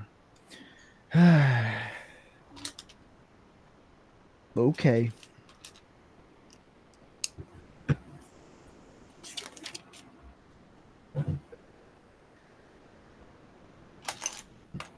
Oh, for Pete's sake. I'm afraid I'm going to have a missing piece here. Because I have a missing piece on the other set. Well, hopefully not. I don't think so. It's just in the back of your head, you're like, am I going to have a missing piece? I get it. When I do Lego build, I always have a missing piece. Whoopie-doo. when I have to rebuild something. Yeah, actually, Suzanne's right. I should announce that. I did on my live stream. Yeah, Mrs. Chip is going to be home in early. She'll be here in Idaho with me um, in the first 2 weeks of September, and I will also. I'll be in Texas probably late next week for a couple days because she wants to upgrade from a 1 bedroom to a 2 bedroom apartment out there. And anyway, I'm going to help her move. That's my husbandly duties. So All right. I'll be out there for a few days. Now, I won't do any live streams while I'm gone, but I should have the time to do some videos in advance so there's no breaks. But just to let you know, I won't be available late next week. Okay. And then John said he keeps promoting this, and I'll probably wait until you get back to have you on Manorama. Okay. He keeps hounding me, which is good. It's good. How in the heck are you supposed to put oh, it goes in like that. Okay. Got it. Some of the pieces just don't fit in perfectly. This is cool, man. This is as far as I got. It looks like a hoverboard from Back to the Future, by the way.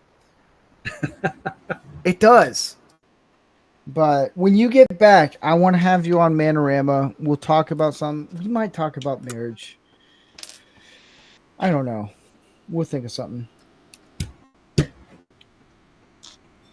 Well, I'm not a marriage expert, but I have managed to. Who is? I've managed to keep mine together. And I'll be honest with anybody. I never try to paint a rosy picture. I mean, there were a couple rough years in a row that I honestly didn't care whether my marriage lasted or not, and I acted like it too, which was a bad choice on my part. I had a lot of lessons to learn, and I'm not trying to put Miss Chip down, but she had some lessons to learn too. It's a good thing we both learned those lessons in time, that we didn't become too destructive to our marriage, and it ended, because it didn't end. We were able to work it out. Yeah. But no, I will definitely have you on Manorama. It's where you can kind of relax and let loose. It's a lot of fun. Okay, well, I would enjoy that. I have watched a couple of your episodes. Last week was a very interesting, or this last episode was a very interesting episode. It was fun. Okay. So what happened this last episode? We talked about why men should not be male feminists. And there's two different types of guys who are male feminists. Ones that have lived their entire life with their moms and didn't have a dad. And the other one is, hey, I want to get in your pants. Those are the two. And okay, we told some women that watch the show, I even said, I was like, if any woman is watching the show right now, avoid the guys who just want to just sleep with you, because those are the guys that are they don't know how to approach women, so they just do this because it's an easy way. I'm like, that's not how you do it.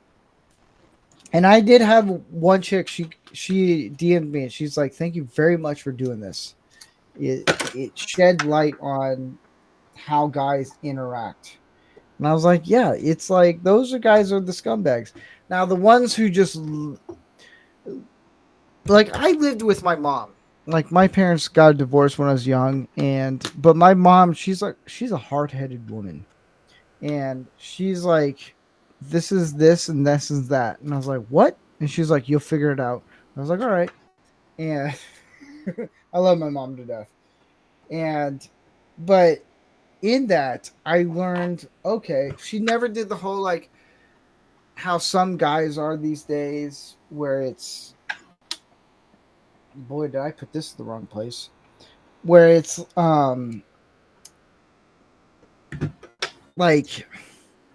some of the guys who do live with their moms, it never ends well because it's very you get the feminine side, and so the guys are drawn to that more. And so we try to push more for like, hey, look, this is what it is. Like the more you live with your mom in a single home family, which is bad, it's sad. It's just, you know what? You need a dad in your life. That's how we approached it. Okay. Yeah. Well, I have seen the guy feminists that are just trying to get themselves serviced, if you know what I mean. And Yes. I actually think that's very disgusting behavior. Oh, it is. I'm grateful. So Mrs. Chip and I have not lived together for 5 years, and so my youngest daughter and my son lived with me the last several years of their teenager years, and I'm grateful for it because I'm not saying there's anything wrong with Mrs. Chip, and that's the reason that my two older ones. I'm not saying that, but it's a totally different experience. My daughter, Amanda, for instance, when she brought guys home, I would tell her up front as soon as they left. I'm like, you need to stay away from that guy. And she's like, oh, why? And I'm like, he's a player. He just wants in your pants. And my daughter at first was like, oh, that's kind of rude, Dad. You know, how can you say that? And I'm like, trust me. And then a few days later, a couple weeks later, she's like, hey, Dad, you're right. How'd you know? I'm like, because guys know guys. And I taught her how to kind of see through the facade that some guys put up. And my daughter has a very healthy relationship with a really good man. And I am so grateful that I had that time to teach her and to help her through those sort of things. And also my son, he's kind of going through a lot right now, and he's got this, can't really call her a girlfriend. She is, how's a nice way of putting it? She's something else. Yeah, that works.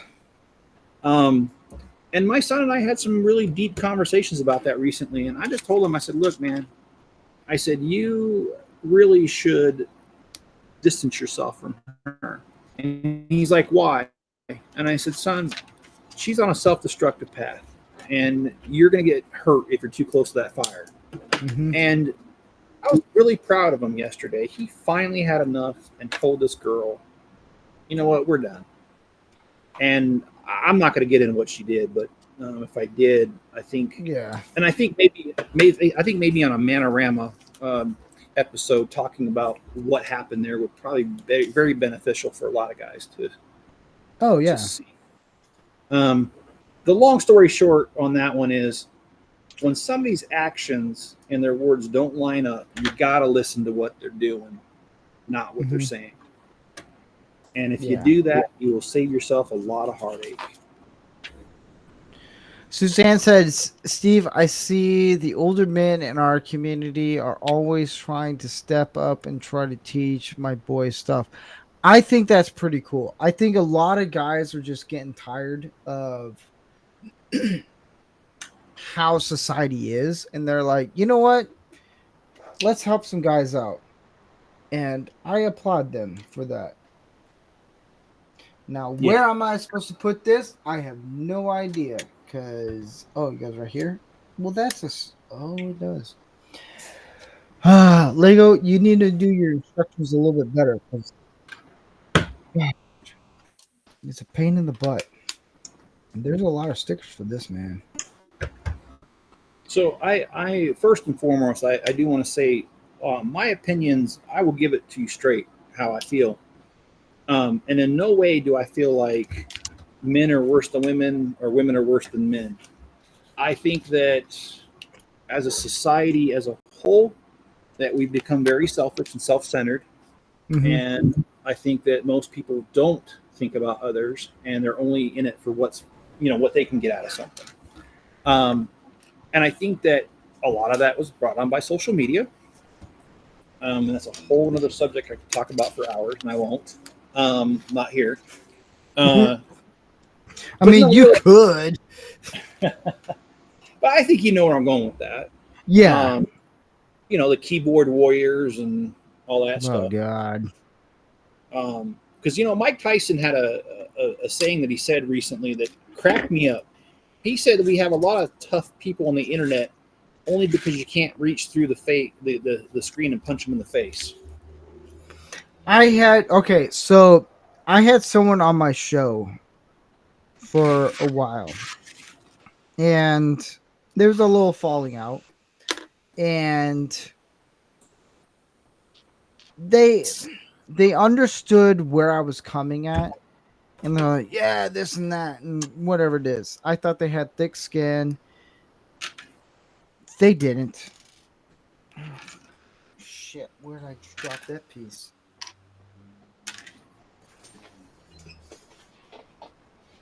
Man, I'm dropping a whole bunch of pieces I didn't know. Where'd you go? Well, Suzanne, I am glad that there are older men in the community that are watching out for your son. I think more guys need that. I agree. Hold up. I need to look for a piece real quick. Okay. Well, I'm back to taking apart this helmet, the TIE Fighter helmet.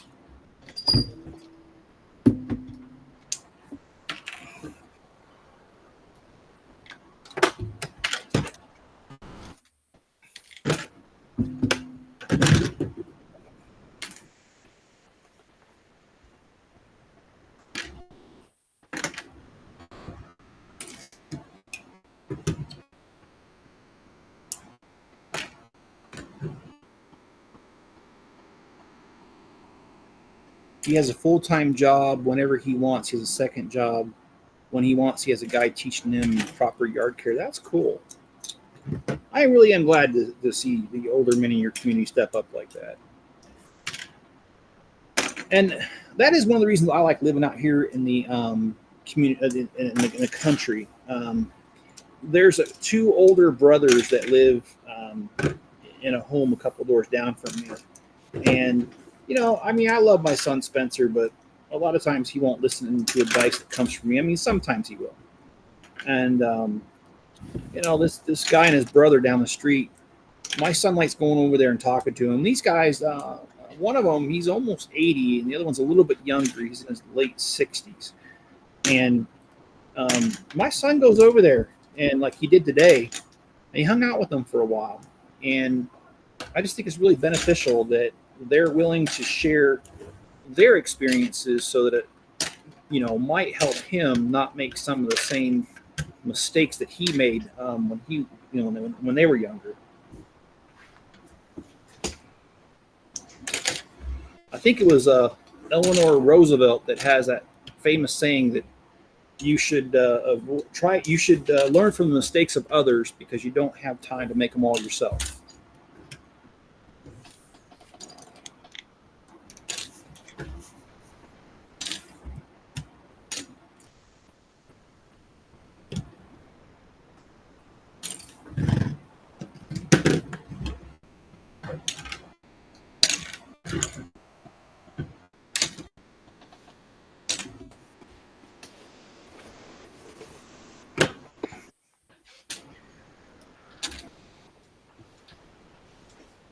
All right, I'll find the piece later.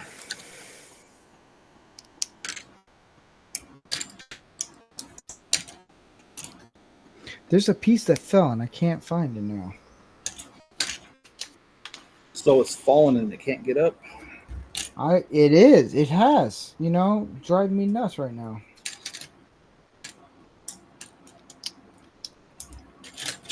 I think it's a piece I can add in later. Yes, I think it is.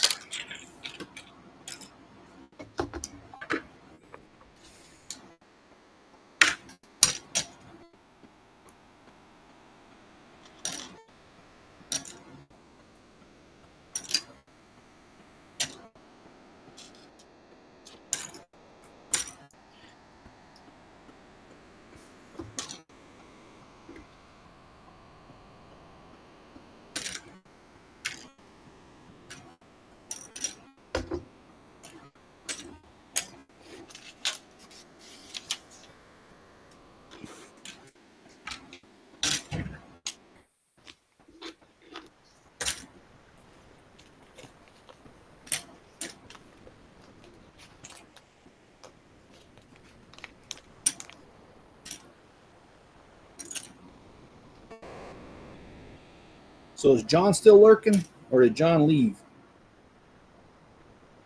I don't know.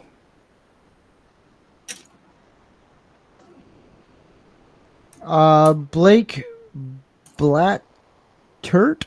Here's the thing: if I get your name, if I get your last name wrong, I'm sorry. I apologize. I get a lot of people's last names wrong. You look like someone new in the chat. Welcome, welcome. We're just building Legos because we're a bunch of grown men who. Well, grown men on You certain know, days. you know when they say Legos is for kids. Guess what? You know who's all built up? Middle-aged men. Have you ever looked at your statistics or your analytics on YouTube? Oh yeah. So okay, so not every video is this way, but I just about died laughing the other day because I had a video that broke 1,000 views, and I looked at There it, you go. and it was 100% male between the ages of 35 and 44. Oh, I So had where- that before. The Lego Yeah. build that I do, this stream here, it's like all guys in their 30s. So anyone who wants to say, "Oh, it's kids' toys and stuff," guess what, Buttercup? David Beckham, he does Legos as well.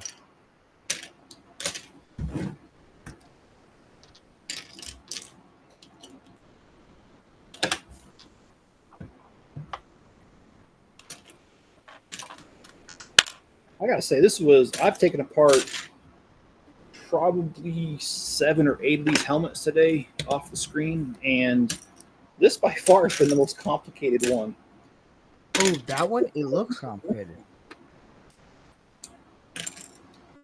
Yeah, here's the rest of it. Jeez, how many pieces is that? Let me look real quick. 724. That's a lot. I'll build it. All right, now I'm in the sticker zone. Holy crap. 33. 33.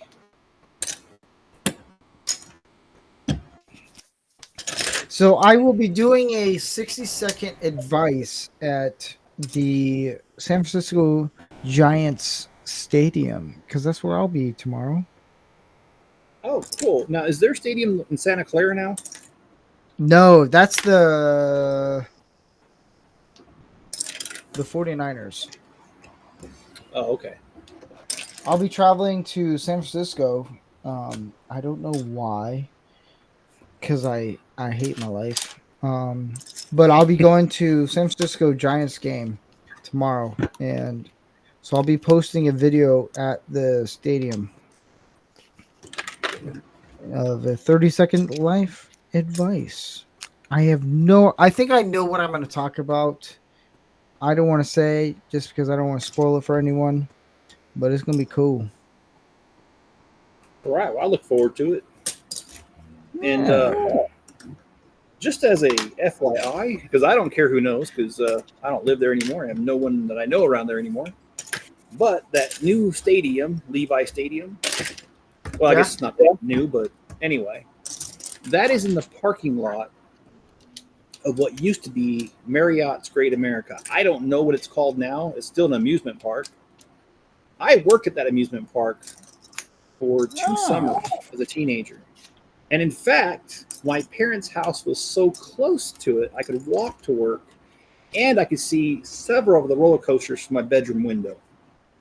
They were off in the distance, but I could see. I might be getting I want to go there. I haven't been there. I haven't been to an NFL game, even though I'm a Patriots fan. I know everyone can be like, "Oh, you're a Patriots fan." Blah. Look, I was a Patriots fan before Tom Brady showed up. He just made it nice.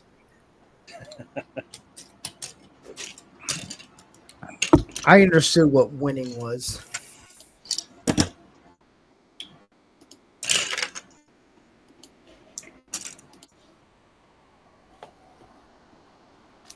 All right. Back to our regularly scheduled show.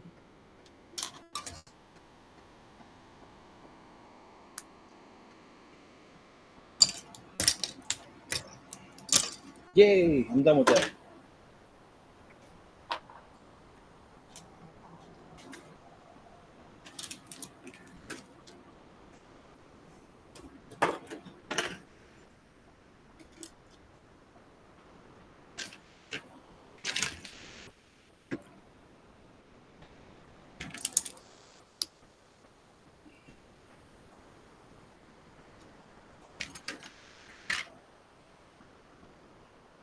This goes here. Whoa, fancy. Oh no, it goes like that.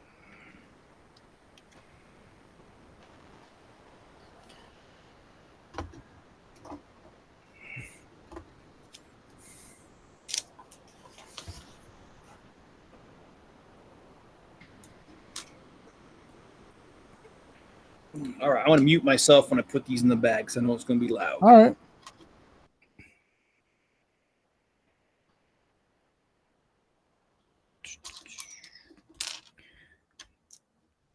But yeah, if anyone wants to support the channel, you can subscribe to Rumble or YouTube and subscribe there. Rumble, we do a monthly subscription where all the money that I make on here, it goes directly back to the show. So yeah, because I like making things for people. It's content, baby. It's content.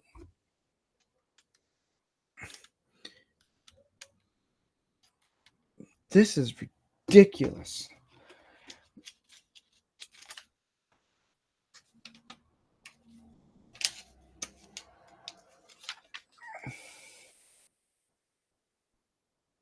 Oh, I gotta do it this way. Ooh. So fancy, and I dropped the stickers. No.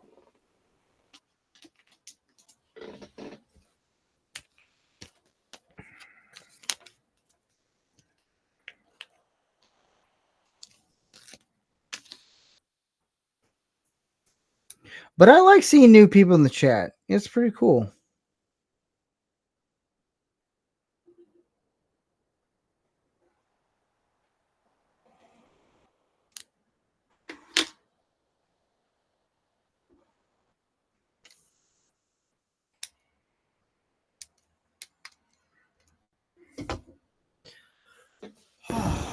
Okay, I'm back. Now rebuild it.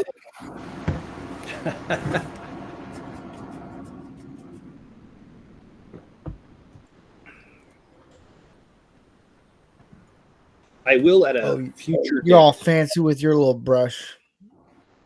This is actually one of Mrs. Chip's old makeup brushes. I'm not kidding you. That actually works. And I'm about to snag one for my wife. I'll tell her, get your own. Well, she might wonder about you, so I'm just kidding. Yeah, I know. We live in California. Whoopie-doo. Ha, ha, ha, ha, ha. Well, like I think said, I'm doing the hood. I don't know. I'm from the San Francisco Bay Area, and so originally. Oh, so so you have a loose wrist? no, but I know a lot of jokes that are improper for YouTube. But yeah, I won't say them. You don't have to worry about it. It's just jokes, YouTube. It's just jokes. Oh, I didn't say any of them. Yet.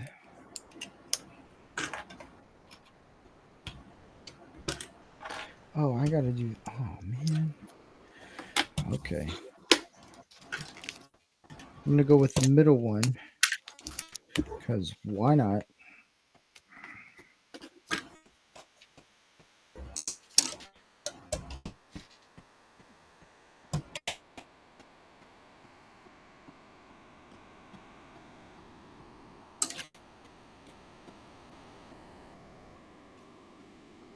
Stay on.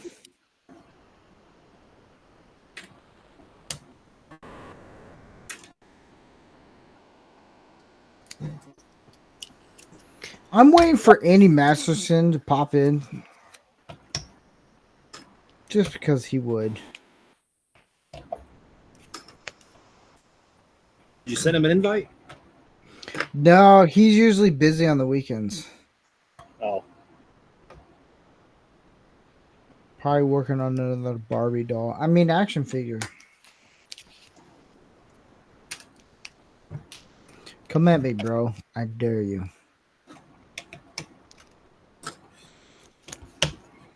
Well, you know, us being grown men playing with Lego reminds me of Spaceballs when that guy walks in on Dark Helmet.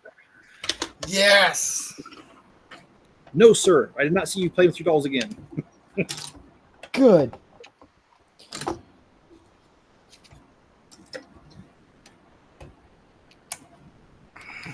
Oh, man. I gotta. Oh, shit.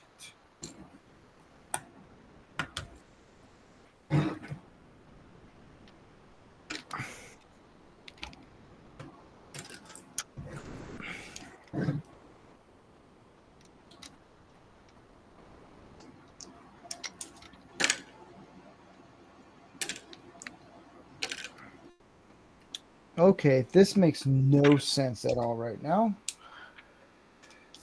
This here.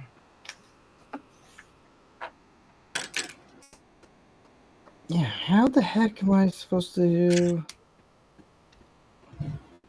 Oh.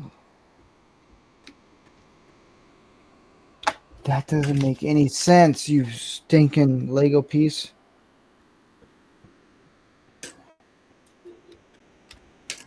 Do you remember that? Do you remember that movie, The Three Amigos? Does the Pope shit in the woods? Okay. My butterfly is the sweet. Yeah, what about it? I love that part where he's like, "You're using real bullets, aren't you? I need to speak to your director." Oh, yeah.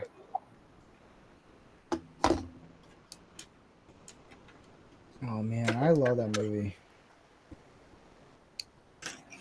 Was that the one where they had the kitten juggling video and it was the same guy who was showing it? Or was that no, that was The Jerk. I'm sorry. Oh, yeah. Also Steve Martin. And that's a movie that people would lose their dang minds if it was made today. Now, here's the question I have for you. What...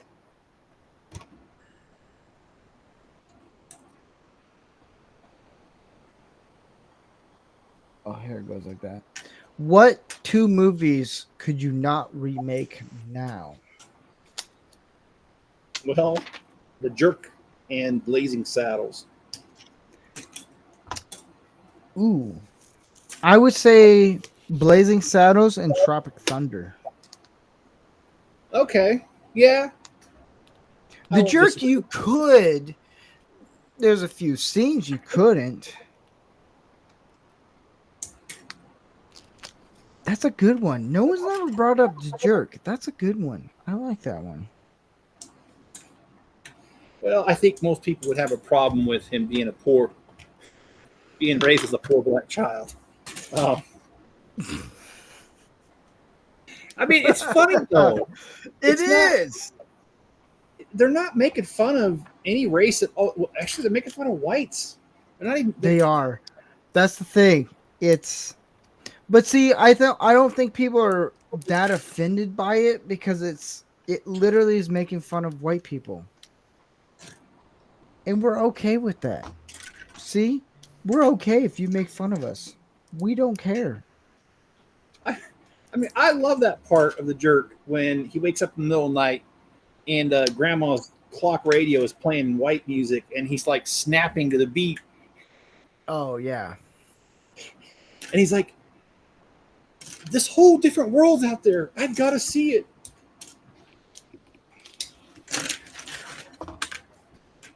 And I love when he's leaving his house to explore the world and the family's sitting around giving him advice. Yes. His older brother's advice. You remember his older brother's advice? What? Oh man, what was it? If you catch it, see a doctor and get rid of it. Yes. Oh my gosh, it's been a while since I've seen it. Oh man. I admit I own a copy of it. And I've probably seen it 3 or 4 times in the last year. Heck yeah. And I love that part where that girl Marie's breaking up with them. My mom says that I have to marry a man with a special purpose. I've got one. Because do you remember his mom told him that his manhood was his special purpose? Oh gosh. Oh God. Oh, that was too good.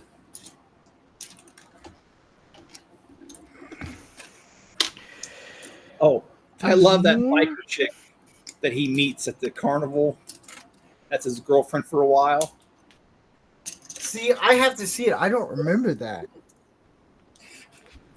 Yeah, she's got a tattoo right here. It says "slippery when wet."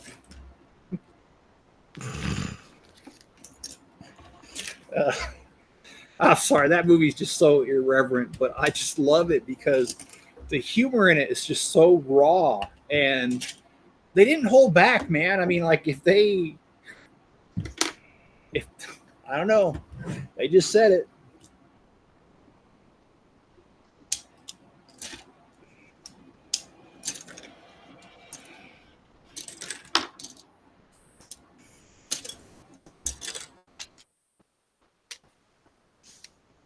Blazing Saddles. Unfortunately, It's a classic. I can't repeat a lot of it, but oh my gosh, I love that movie. The sheriff's ding. I mean, I can't say what happened, the whole thing, but I love when the sheriffs walk around town. Good morning, ma'am. Up yours. Yeah. Oh my gosh. I was in when I was in high school, our youth pastor played that one and then Predator. And we're like, oh my gosh, this is what Hollywood is. I was raised right, guys.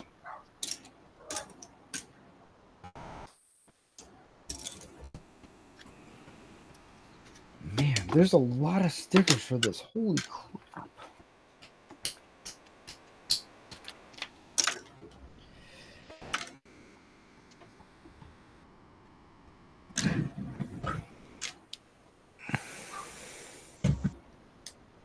Oh man, Back to the Jerk. I love that part where that guy's crazy and he's chasing him, and he has a long range cordless hole puncher, Yes. and he's using it against him. He hates cans. Yes. Oh my gosh, that's my favorite scene.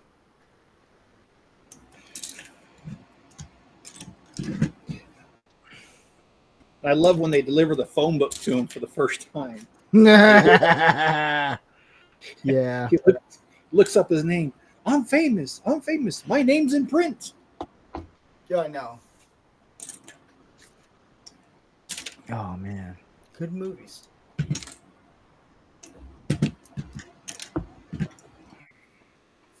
All right, the last sticker. Holy crap. We did it, guys. Or the last 2 stickers.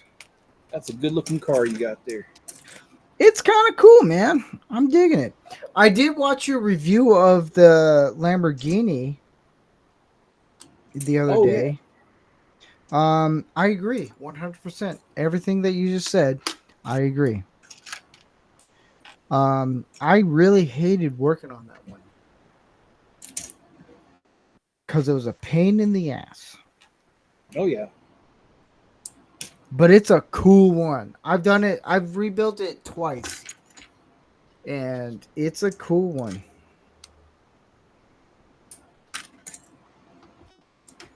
Will I rebuild again? Sure.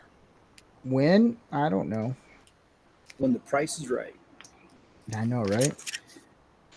And but no, the what? I was going to say this is totally wrong, but when Bob Barker died. I saw that meme because he died at the age of 99. When they said got as close to 100 without going over. Oh, that's a pretty good one.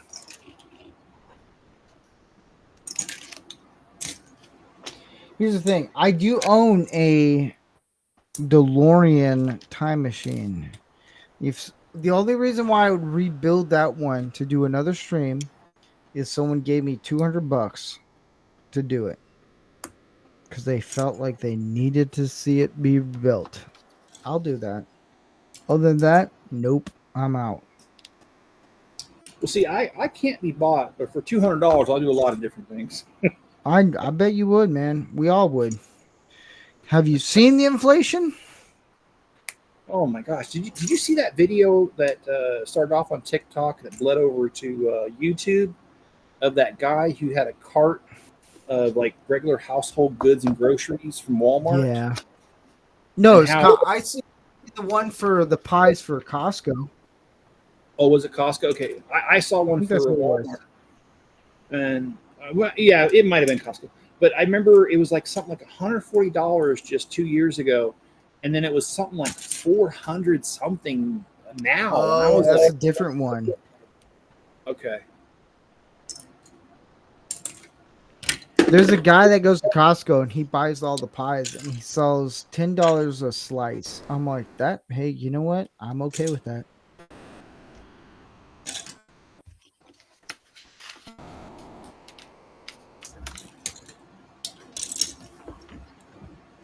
Holy crap, I did it. I built a Porsche.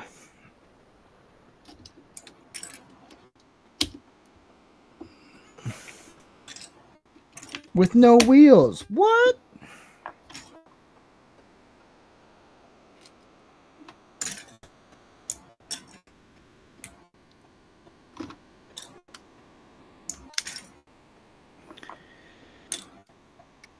so speaking of no wheels, do you remember the movie Smokey and the Bandit? Oh, yeah.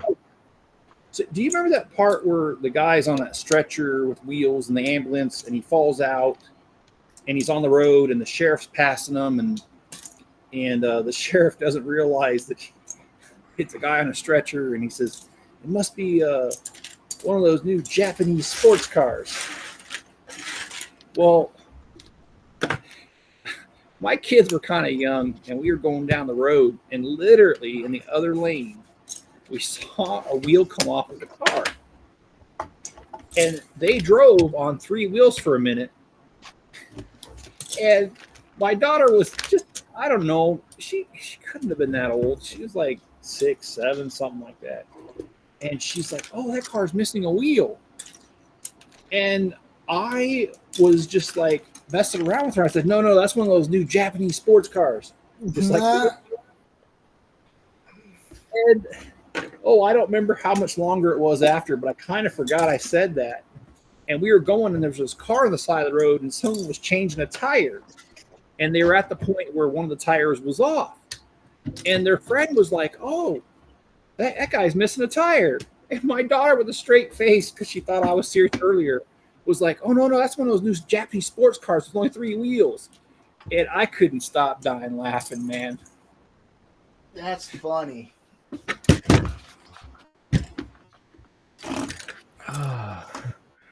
So that's what I built right there. It's kind of cool looking, man. It is cool. It is, man. Whee! Oh, man.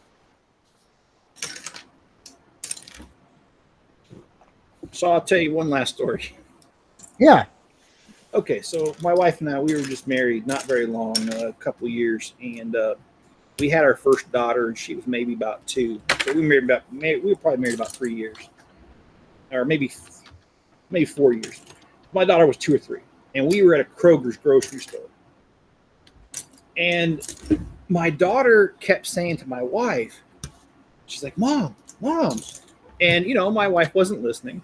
And out of nowhere, my little 3-year-old daughter goes, get over here, damn it.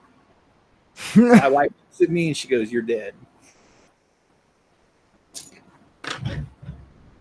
Dang. Suzanne, yes, he is taking apart a Lego piece. It's what we do. It's how It's we not live. what I just built though. I built this when it first came out. I'm just making room for more sets in my house. Oh.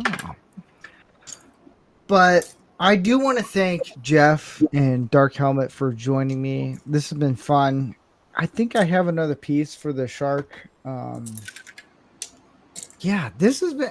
I like doing Lego builds. It's a lot of fun, just hanging out, and yeah, it's. That's all I got. I got nothing else. Yeah. Tim Hayes, how you doing, man? Good to see you in the chat. He said Kroger's. Never heard of them. It's Kroger's with a K. Not trying to correct you, but just in case you want to look it up on the internet. And I think Kroger's bought out Smith's here in the West, if I remember. I think it's Smith's. Oh. But they still kept the name Smith's. Ah. And not that I want to tell on myself, but I worked at Kroger's when I first got married. And the store I worked in did not have cameras. And I was on the overnight stocking crew. We used to have pallet jack races in the back. We used to take live lobsters out of the lobster tank, put them on the floor, and have lobster races. We did some crazy stuff. That's how you do it, man. It was a lot of Live fun. lobsters. But I do want to thank you guys for making this happen. This has been a lot of fun. I like this. I don't know. Maybe I might do another Lego build with this guy. This is cool. This is the first ever DeLorean I ever built. It's a custom build. It's a lot of fun. Tuesday, we're going to do an episode on Manorama where it's how to be healthy. It's how to eat right, how to exercise, a lot of things guys need to do. And that's going to be the next week's episode.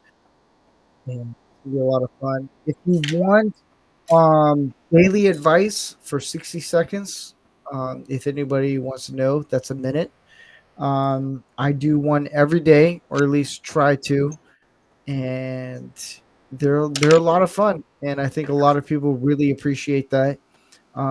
Lego build, I don't know what the next Lego build is going to be. I kind of want to rebuild this Porsche again. I really do. It's cool. But yeah, we will be here.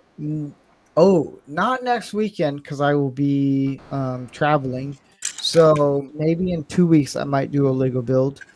And who knows? It might be the Batmobile from the latest Batman movie.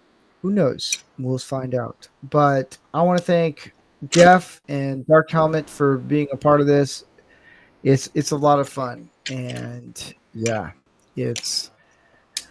I don't know how much to say it. Subscribe, like, share, let people know. I do content differently. I do shows for men, and I do shows if people want to watch us build Legos and have fun, have random conversations. I love the conversations today.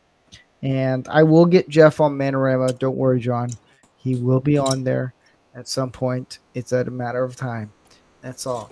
But on that note, I want to say good night. You guys have a good weekend. I will. Someone has a low battery. Good time to cut out. I know, right? So I'll see you guys next weekend or this Tuesday. You guys have a good weekend. See you guys. Ciao.